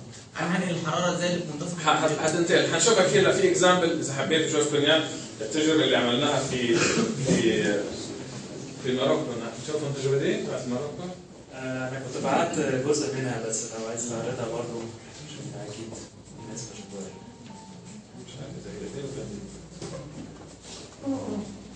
هنعرض التجربه دي يعني ممكن نعرض جزء سريع كده عن الاوزون عشان احنا وقتنا برضه ابتدى اخرج منها. نحكي بس كده امثله عن الاوزون وبعدين نمثل عن الكرايز ووتر.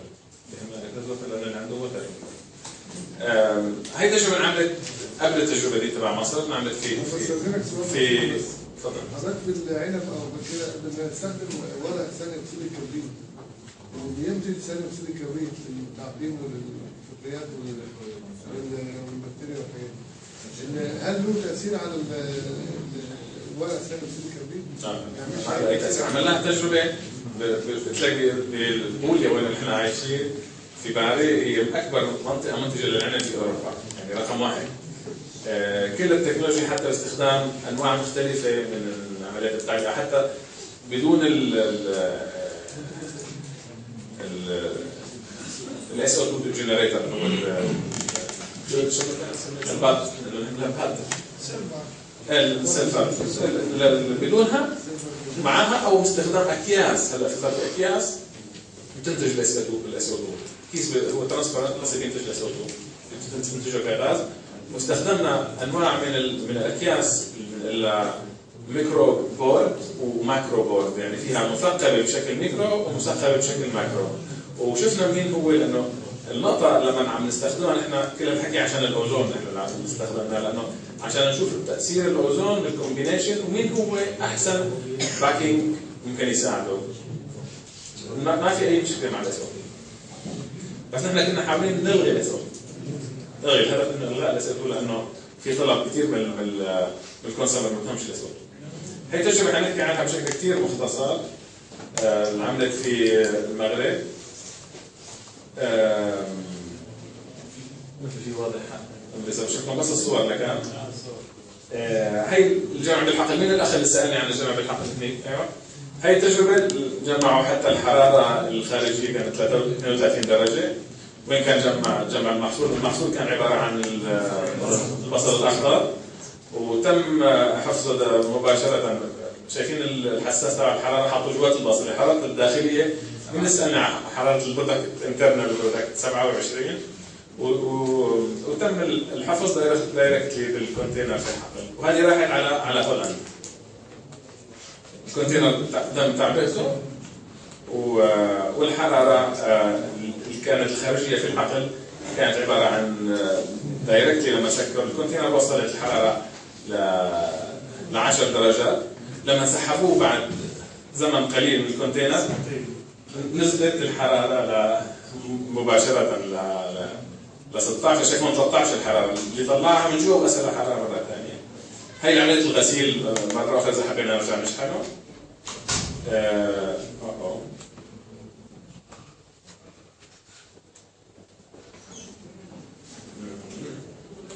دي الصور اللي هي دي الصور كلها المفيده، يعني هو يعني لما كان جمعها كان طلعها 30، لما حطها تحت الضلة نزلت ل 27، ولما حفظها لمدة ساعتين كانت نزلت ل 16 درجة. هذه اخذوها ضمن الباكينج هاوس، كان لما عملوا تجربه نقلوهم مع بعض يعني. الكنترول نفسه كان مظبط على كده. الكنترول نفسه كان مظبط على كده. الكونتينر في التجربة دي كانت بتظبط على حاجة معينة. مش عارف كده بالضبط، ده كان مظبوط يمكن على 4 درجات او حاجه زي دي اذا ماني غلطان. هو بعد ساعتين كده نزلت الحراره. كان مظبوط على 4 بصراحه. دكتور الجزء يوصل على 13 كده، حتى لو قعد مثلا اكثر من اسبوع ويوصل على 13. يوصل على 13. لو الطلب ان هو يفضل على درجه حراره معينه بيفضل محتفظ بيها زي ما احنا شفنا لمده 30 يوم بيحصل، يعني لو حصل اي حاجه فتح ولا حاجه بيحصل يعني تذبذب كده بسيط بس بيحتفظ درجه الحراره. بينزل اذا ما فتحناش فتح درجه اعلى بشويه، يعني ده لو المنتج داخل درجه حرارته اعلى بشويه اللي احنا ظابطينه عليه. بيحافظ برضه على نفس الدرجه بينزلها. تمام. طب ناخد فكره سريعه كده عن الاوزون عشان الوقت بس ضايق معانا. نحكي لكم بس بشكل سريع عن الاوزون. الاوزون احنا اشتغلنا عليه قبل الباسل، اشتغلنا عليه مع الكونفنشنال ريفريجريشن، وبعدين في النهايه لما اجتنا التكنولوجي بتاعت الباسل ريفريجريشن ممكن بس 10 دقايق كده جايين نتكلم عليها. حاولنا نشوف التكنولوجي مزج هذه التكنولوجي مع بعضهم في اثنين هيعمل ايه. لاحظنا انه مزج التكنولوجي مع بعض مش عم يعمل 1 زائد 1 هيعمل 2، لا عم يعمل سينرجيك افكت. 1 زائد 1 عم يعمل 3 او 4، لانه التاثير المتضاعف مع التكنولوجي مع بعضهم عم يعطينا سينرجيك افكت. مش عارف شو مش عارف هذه المولكيول تبع الاوزون. الاوزون هو عباره عن 3 ذرات من الاكسجين. 3 ذرات من الاكسجين بيعملوا جهاز، يعني يسحب من الهواء وبيعمل له اكسجين فيه فلتر اكسجين، بيشيل الحاجات الاخرى غير الاكسجين. النيتروجين طبعا الهواء فيه النيتروجين كميه كبيره وفيه كميه قليله من الاكسجين، بيعمل بيور اكسجين وبيبعثه جوات الجهاز شو بيعمل فيه؟ تشارج الكتريسيتي. هذا التشارج تبع الالكتريسيتي بيعمل مسج لكل 3 مولكيول، 3 مولكيولز من الاكسجين انه O2 بيصيروا 2 ذرات من الاوزون، بيصيروا O3 ما هيك؟ وبعد نص ساعه بيرجعوا ثاني مره اكسجين. يعني احنا ما عملناش اي حاجه في الطبيعه، اخذنا الاكسجين عملناه اوزون وردينا رجعناه ثاني مره اكسجين. بس شو الافكت تبعه؟ هو 10 times more powerful than chlor، يعني 10 مرات اقوى كاوكسيدنت افكت عن الكلور. الكلور اللي بنستخدمه بالسيميتيشن تبع جافيل والحاجات دي، الافكت تبعه ممتاز، كانه بيعمل كفنجر افكشن، يعني بينزل الفطريات، بيزيد دوره الحياه تبع الفطريات، لانه بيعمل ديجراديشن للايثيلين. الاخ اللي سالنا عن الايثيلين يمكن راح الايثيلين هو البروموتر تبع الماتوريشن، فهو بيعمل له التكسير. الشغله الحلوه الثانيه انه بيكسر السبورز الابواب تبعت الفطريات او البكتيريا الموجوده لانه بيعمل اوكسيديشن على الجدار الخلوي تبعهم. الشغله الرابعه والمهمه هي في حال وجود المايكوتوكسينز. المايكوتوكسينز هي عباره عن منتجات ينتجها الفطريات الموجوده ضمن الفروت، مثل على التفاح بيكون عندنا البينيسيليوم اكسبانسون، والفطر بينتج مايكوتوكسين، او على حتى الكريز. المايكوتوكسين هذا خطير جدا، خطره يعني من اقوى السموم بالعالم يعني. بنلاقيه في العنب، بنلاقيه على الاسبرجيلوس، بنلاقيه فبيكسروا الاوزون ممكن يكسرها. طبعا في هون كميه هائله من الاكسبيرمنت، وعندنا مش حاحكي عنها، حمرقهم بشكل سريع جدا لانه بيوصل على تقنيه ثالثه. الاوزون اوريدي مستخدم، مش مثل بس فيري انوفيتيف. حسين بيه حابب انه يشوفكم شغله how to say كاتش باج، لان نشوفكم شغله حتوصلكم قريبا. بينما الاوزون والفرانكس اللي حنحكي عنها اوريدي موجوده واوريدي ابلايد everywhere. باوروبا حاليا جديده لانه من عام 2015 سمح باستخدامها، لانه ما كانش في قانون يسمح باستخدام الاوزون. بينما بامريكا من عام 2002 سموه جراس يعني good for health سموه هيك كبرودكت. بينما الاوزون هي عباره كانت عن منافسه قويه جدا بين شركات الكيميكالز وشركات منتجات الاوزون، لانه هو عم يشيل استخدام الكيميكالز. تصوروا انه مسموح استخدام الاوزون في الهيومن هيلث، انه بيعملوا انجكشن ضمن الكولونا فيرتيبرا، ضمن العمود الفقري، عشان الديسك ديزيز والامراض تبع الديسك. الاوزون مسموح استخدامه، ايوه، بس ممنوع استخدامه كان عشان تخزين الفواكه. يعني كيف القانون فايت في بعضه. تاثيره لحظي. تاثيره بيعمل اوكسيديشن. ايوه تاثيره مرتبط بوقت معين وخلاص بعد كده يعني هيرجع اكسجين. يبقى كده هيقلل الاكسجين. زي ما الاكسجين شغال بينتج على طول. ما نحن الجنريشن حتشوفي نحن بالباكينج هاوس نحن بنعمل فيكس، مش بنعمله انجكشن وان تايم، لا بيعمل انجكشن دائم. هو دائما في محرك صغير، جهاز صغير بيعمل الايريجيشن للاوزون بشكل مستمر. طبعا في له كثير ادفانتج استخدامه، بيعمل افكت على الميسيلم قلنا عنه، سهل الديجراديشن، بيتحول بيختفي بسرعه، ما له ريزيدو، وبيحلل البستيسايد. اذا عندنا كميه كبيره من البستيسايد تم استخدامها في الحقل، الاوزون قادر انه يكسر المولكول تبع البستيسايد، مش الكل، قسم كبير منهم بيكسرهم، وهذا بيحل لنا مشكله الاربعه ريزيدو. لانه اوروبا حاليا عم تمنع استخدام او بيع في الباكينج بالماركت اي محصول فيه اكثر من 4 بقايا للمبيدات. ففي كثير من الحالات لما بتكون عندنا مشكله بالحقل، الواحد ما بيقدر، ما بيكفوش 4 مبيدات، لازم يغير مبيد. فلما بيستخدم مبيد ثاني المحصول راح ما عادش يفوت على الماركت الاوروبي. فبهي الحاله انا لما بطبق اوزون انا كسرت المولكول، ومهما عملت تست مش هيلاقوا له المولكول عندي في هذه نقطة كثير مهمة بالنسبة للاستخدام. طبعا الكوست بنعمل وان تايم، أول في البداية بنعمل وان تايم، مرة واحدة بستخدم عشان نشتري الجنريتور، وبعدين ما عندك ما فيش غير بستخدم كهرباء. الكهرباء اللي بيستخدمها الأوزون تكفي للمبة واحدة يعني. لغرفة حجمها 1000 متر مربع. خلينا نحكي عليكم بعدين لأنه بس بقينا وقت قليل عشان ننتقل على التقنية الثانية.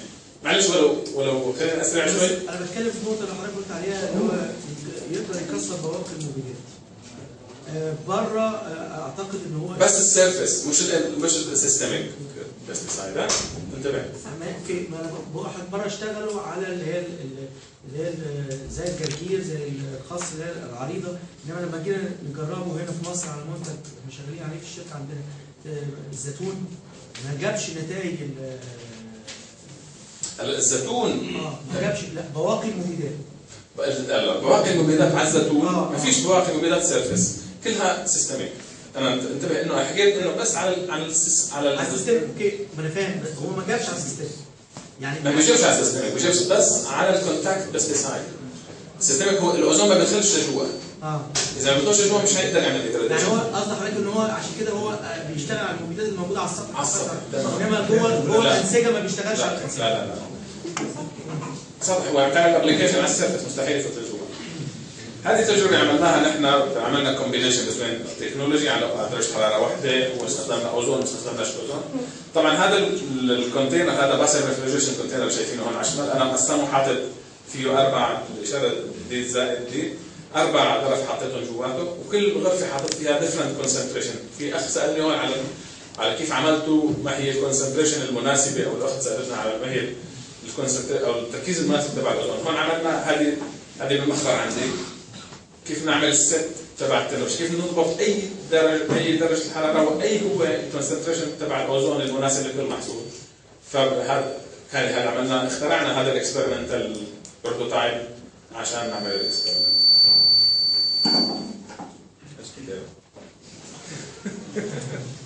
هذه التجربه مش حنحكي عليها كثير، بس تفصيل بسيط عشان نشوف الفرق بيناتهم. يعني خلال كل التجربه كيف انعملت وكيف الفرق بين الريفريجريشن النورمال العادي، التبريد العادي. شايفين اللي فوق صارت عن جد زي وراء الملوخيه اليابسه، مش حتصدقوا يعني بينفعوا عشان ينفرموا. بينما هون بالراديكيو الراديش هون الفرق لقينا في الريفريجريشن العادي او هذا بدا يعمل جيرمينيشن والكواليتي صارت هيدا. هون عملنا قسنا بارامتر كثير مختلفه بالاكسبيرمنت. عملنا هون الويت خساره الوزن، في خساره بالوزن كبيره جدا، بينما الكونفنشنال بتوصل الخساره لحوالي 900 و 800 جرام هم بهي الحاله، هذا الجرام على الكاسيت. بينما بالباسيف ريفريجريشن اذا لاحظتوا بالون بارت بير مليون عندنا باستخدام الاوزون مع الباسيف ريفريجريشن البي ار اس في خساره الوزن ما بتزيدش عن 150 جرام للكاسيت. هون البكتيريا اندكس هي الاندكس تبع الديزيزز اللي بتصيبوا النبات، وهون الكولوني فورمينج يونت اللي هن عدد الكولوني تبع الباتسنج الموجوده على سطح الخضار. هون درسنا الاندكسز الموجوده جوات شو عم يتغير جوات الووتر كونتنت، كميه المي الموجوده جوات الفروت، كميه الاخضر، اللون الاخضر هذا الاسبال باسم اللون الاخضر. هل يمنع عن هيد شوت فيني اشوفها بعيني المجرده، بس ما بقدرش اقدرها بشكل رقمي، بحتاج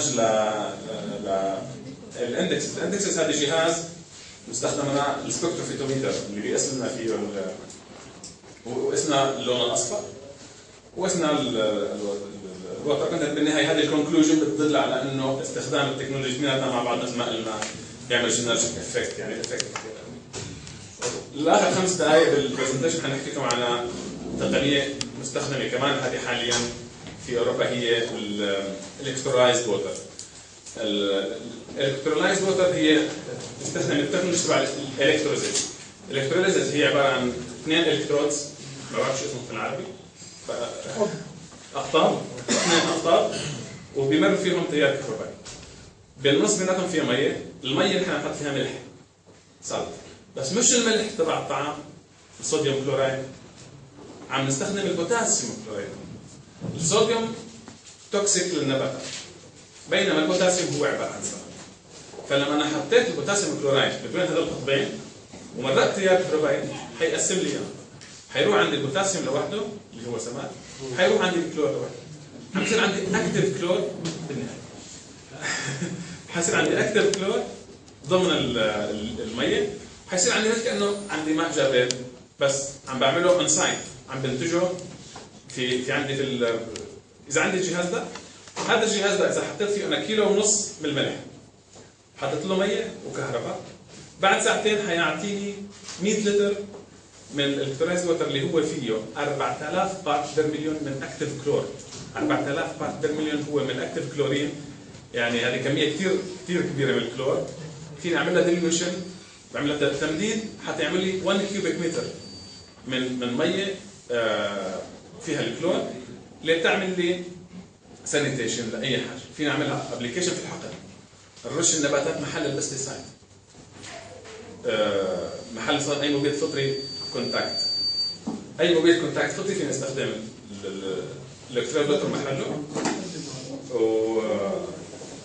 او فينا نستخدم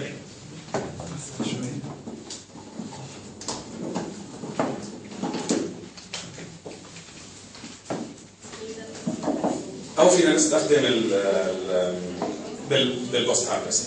البوست هارفست يعني بنعمله ابلكيشن عشان غسيل البرتقال، عشان غسيل لانه المشكله وين صارت بسائل الغسيل النهائي بالباكينج هاوس او بمكان ما. لما عم اوصل للفروت، اذا عندي وحده مرضانه عم تنتج ملايين من الابواب، ملايين. فاذا عندي فروت مرضانه وعندي ملايين من الفروت الكويسه دي حتعدي الكل اذا راحت للليكويد، اذا عملت للليكويد. بينما اذا عندي الاكسترايز ووتر جوا وهو انا عم منتجه مجانا، عم منتجه تقريبا عم باخذ ملح وكهرباء ومي. سعر الجهاز كام ومعدل؟ حنوصل عليه. المهم التكنيك هي بشكل البساطه دي هي الالكترودز وكيف بينفصلوا عن بعضهم وكيف بيعملوا لنا هذه بحال الصوديوم كلورايد وفي بوتاسيوم كلورايد. نحن طبقناه بتجربه على السيتروس، على الشيري، على الابل، على البير، على الجريب فاين. الجريب فاين طبعا مش بالمخزن فقط في الحقل، ابلكيشن في الحقل. بينما بالشيري وبالسيتروس وبالابل وبالبير طبقناه في هون بتلاحظوا كيف عم نضيفه دايركت. هون انتجنا الاكسترايز ووتر حطيناه في الكونتينر. هون الكونتينر ضفناه دايركتلي بالميه. الميه كان لونها سوداء تبعت غسيل الكريز، صارت لونها بيضاء. في تاثير مباشر يعني حتى على فينا نعد دايركتلي الكولوني اللي بتطلع من يعني جوات ميه الغسيل. ميه الغسيل هي كان اكبر سورس اوف كونتامينيشن. لما حطيت لها كلور انا عملت لها صفر، وعملنا صفر كونتامينيشن. هذه ابلكيشن عملناها في الحقل جربنا حتى معامله على ازهار الكريز. ازهار الكريز حساسه جدا، وفي مرض المونيميا اللي بصير في الحقل من الصعب جدا معاملته ولو استخدمنا اي بستيسايد، لانه البستيسايد بتاثر دايركتلي على البتلز تبع الكريز. بس عملنا الاكسترايز ووتر هون على 10% بعد ما عملنا ديليوشن طلع افكت. هون تجربه اخرى على البرتقال، هون قناه الغسيل. هون زدنا الكونسنتريشن، استخدمناه بشكل رذاذ في مرحله الغسيل. استخدمنا فقط 1 2 3 اللي هو بيترك رائحه الكلور. مشان ما نترك رائحه الكلور عملنا 1 2 3 فيهم الاكتاز ووتر، رابع واحد الاخير فيه مي. فغسلوا بالكلور، بعدين مرات المي غسلتهم مره ثانيه وطلع عنا الفروت نظيفه ومعقمه تقريبا. بعدين راحت على التجفيف، بعدين على التشمير على الاخرى. طبعا هون في عوامل مختلفه، التركيز المناسب كانت بكفينا 30 ثانيه، بكفينا لازمنا 1 مينيت، شو هي الكونسنتريشن، كل هذه العوامل درسناها. يعني هذه هون تطبيق اخر على التفاح في الحقل على مرض النكتاريا، تطبيق اخر على التفاح في المخزن على مرض اخر. هون تطبيق اخر على التروينيا اميلوبرا، هي اللفحه الناريه للتفاحيات، مرض بكتيري في الحقل. هون تطبيق اخر على العنب، كمان في الحقل هون على البوترايتس. نتيجتها ايه في اللفحه الناريه؟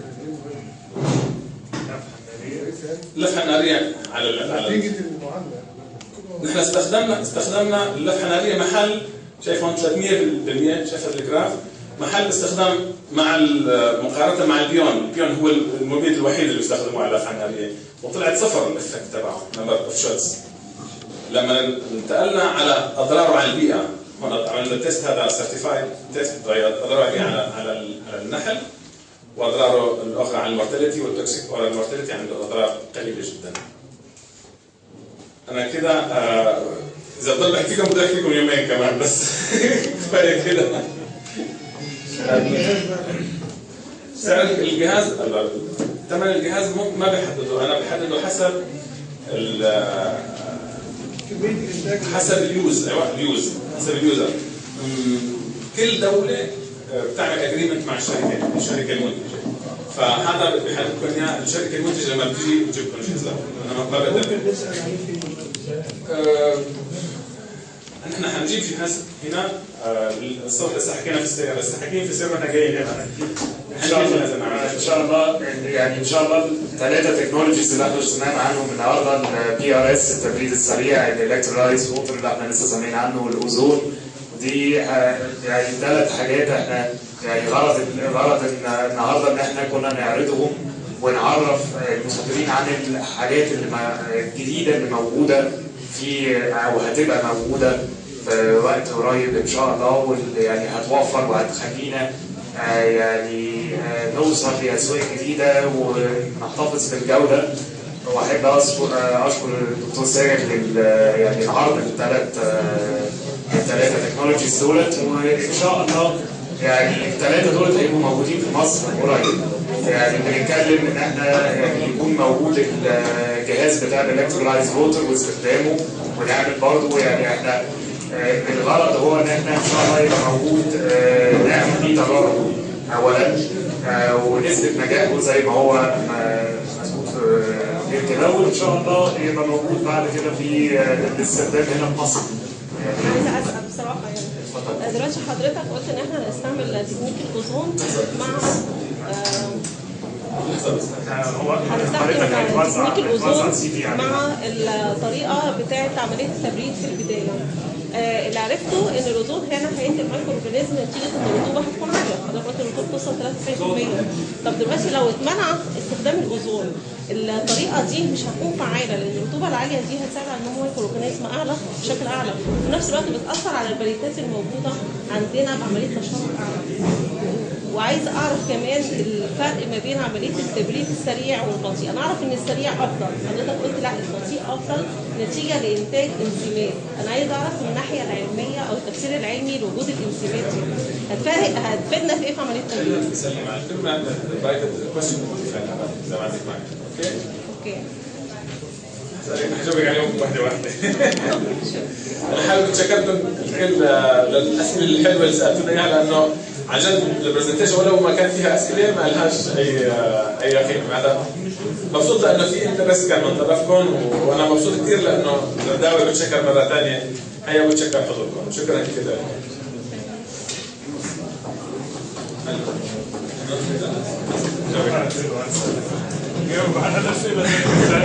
سألتني 4 أسئلة. أول واحدة تبعت هاي يعني كان تأثير فظيع زيادة، كل ما زادت الرطوبة كل ما زاد تأثير. لا دي جماعة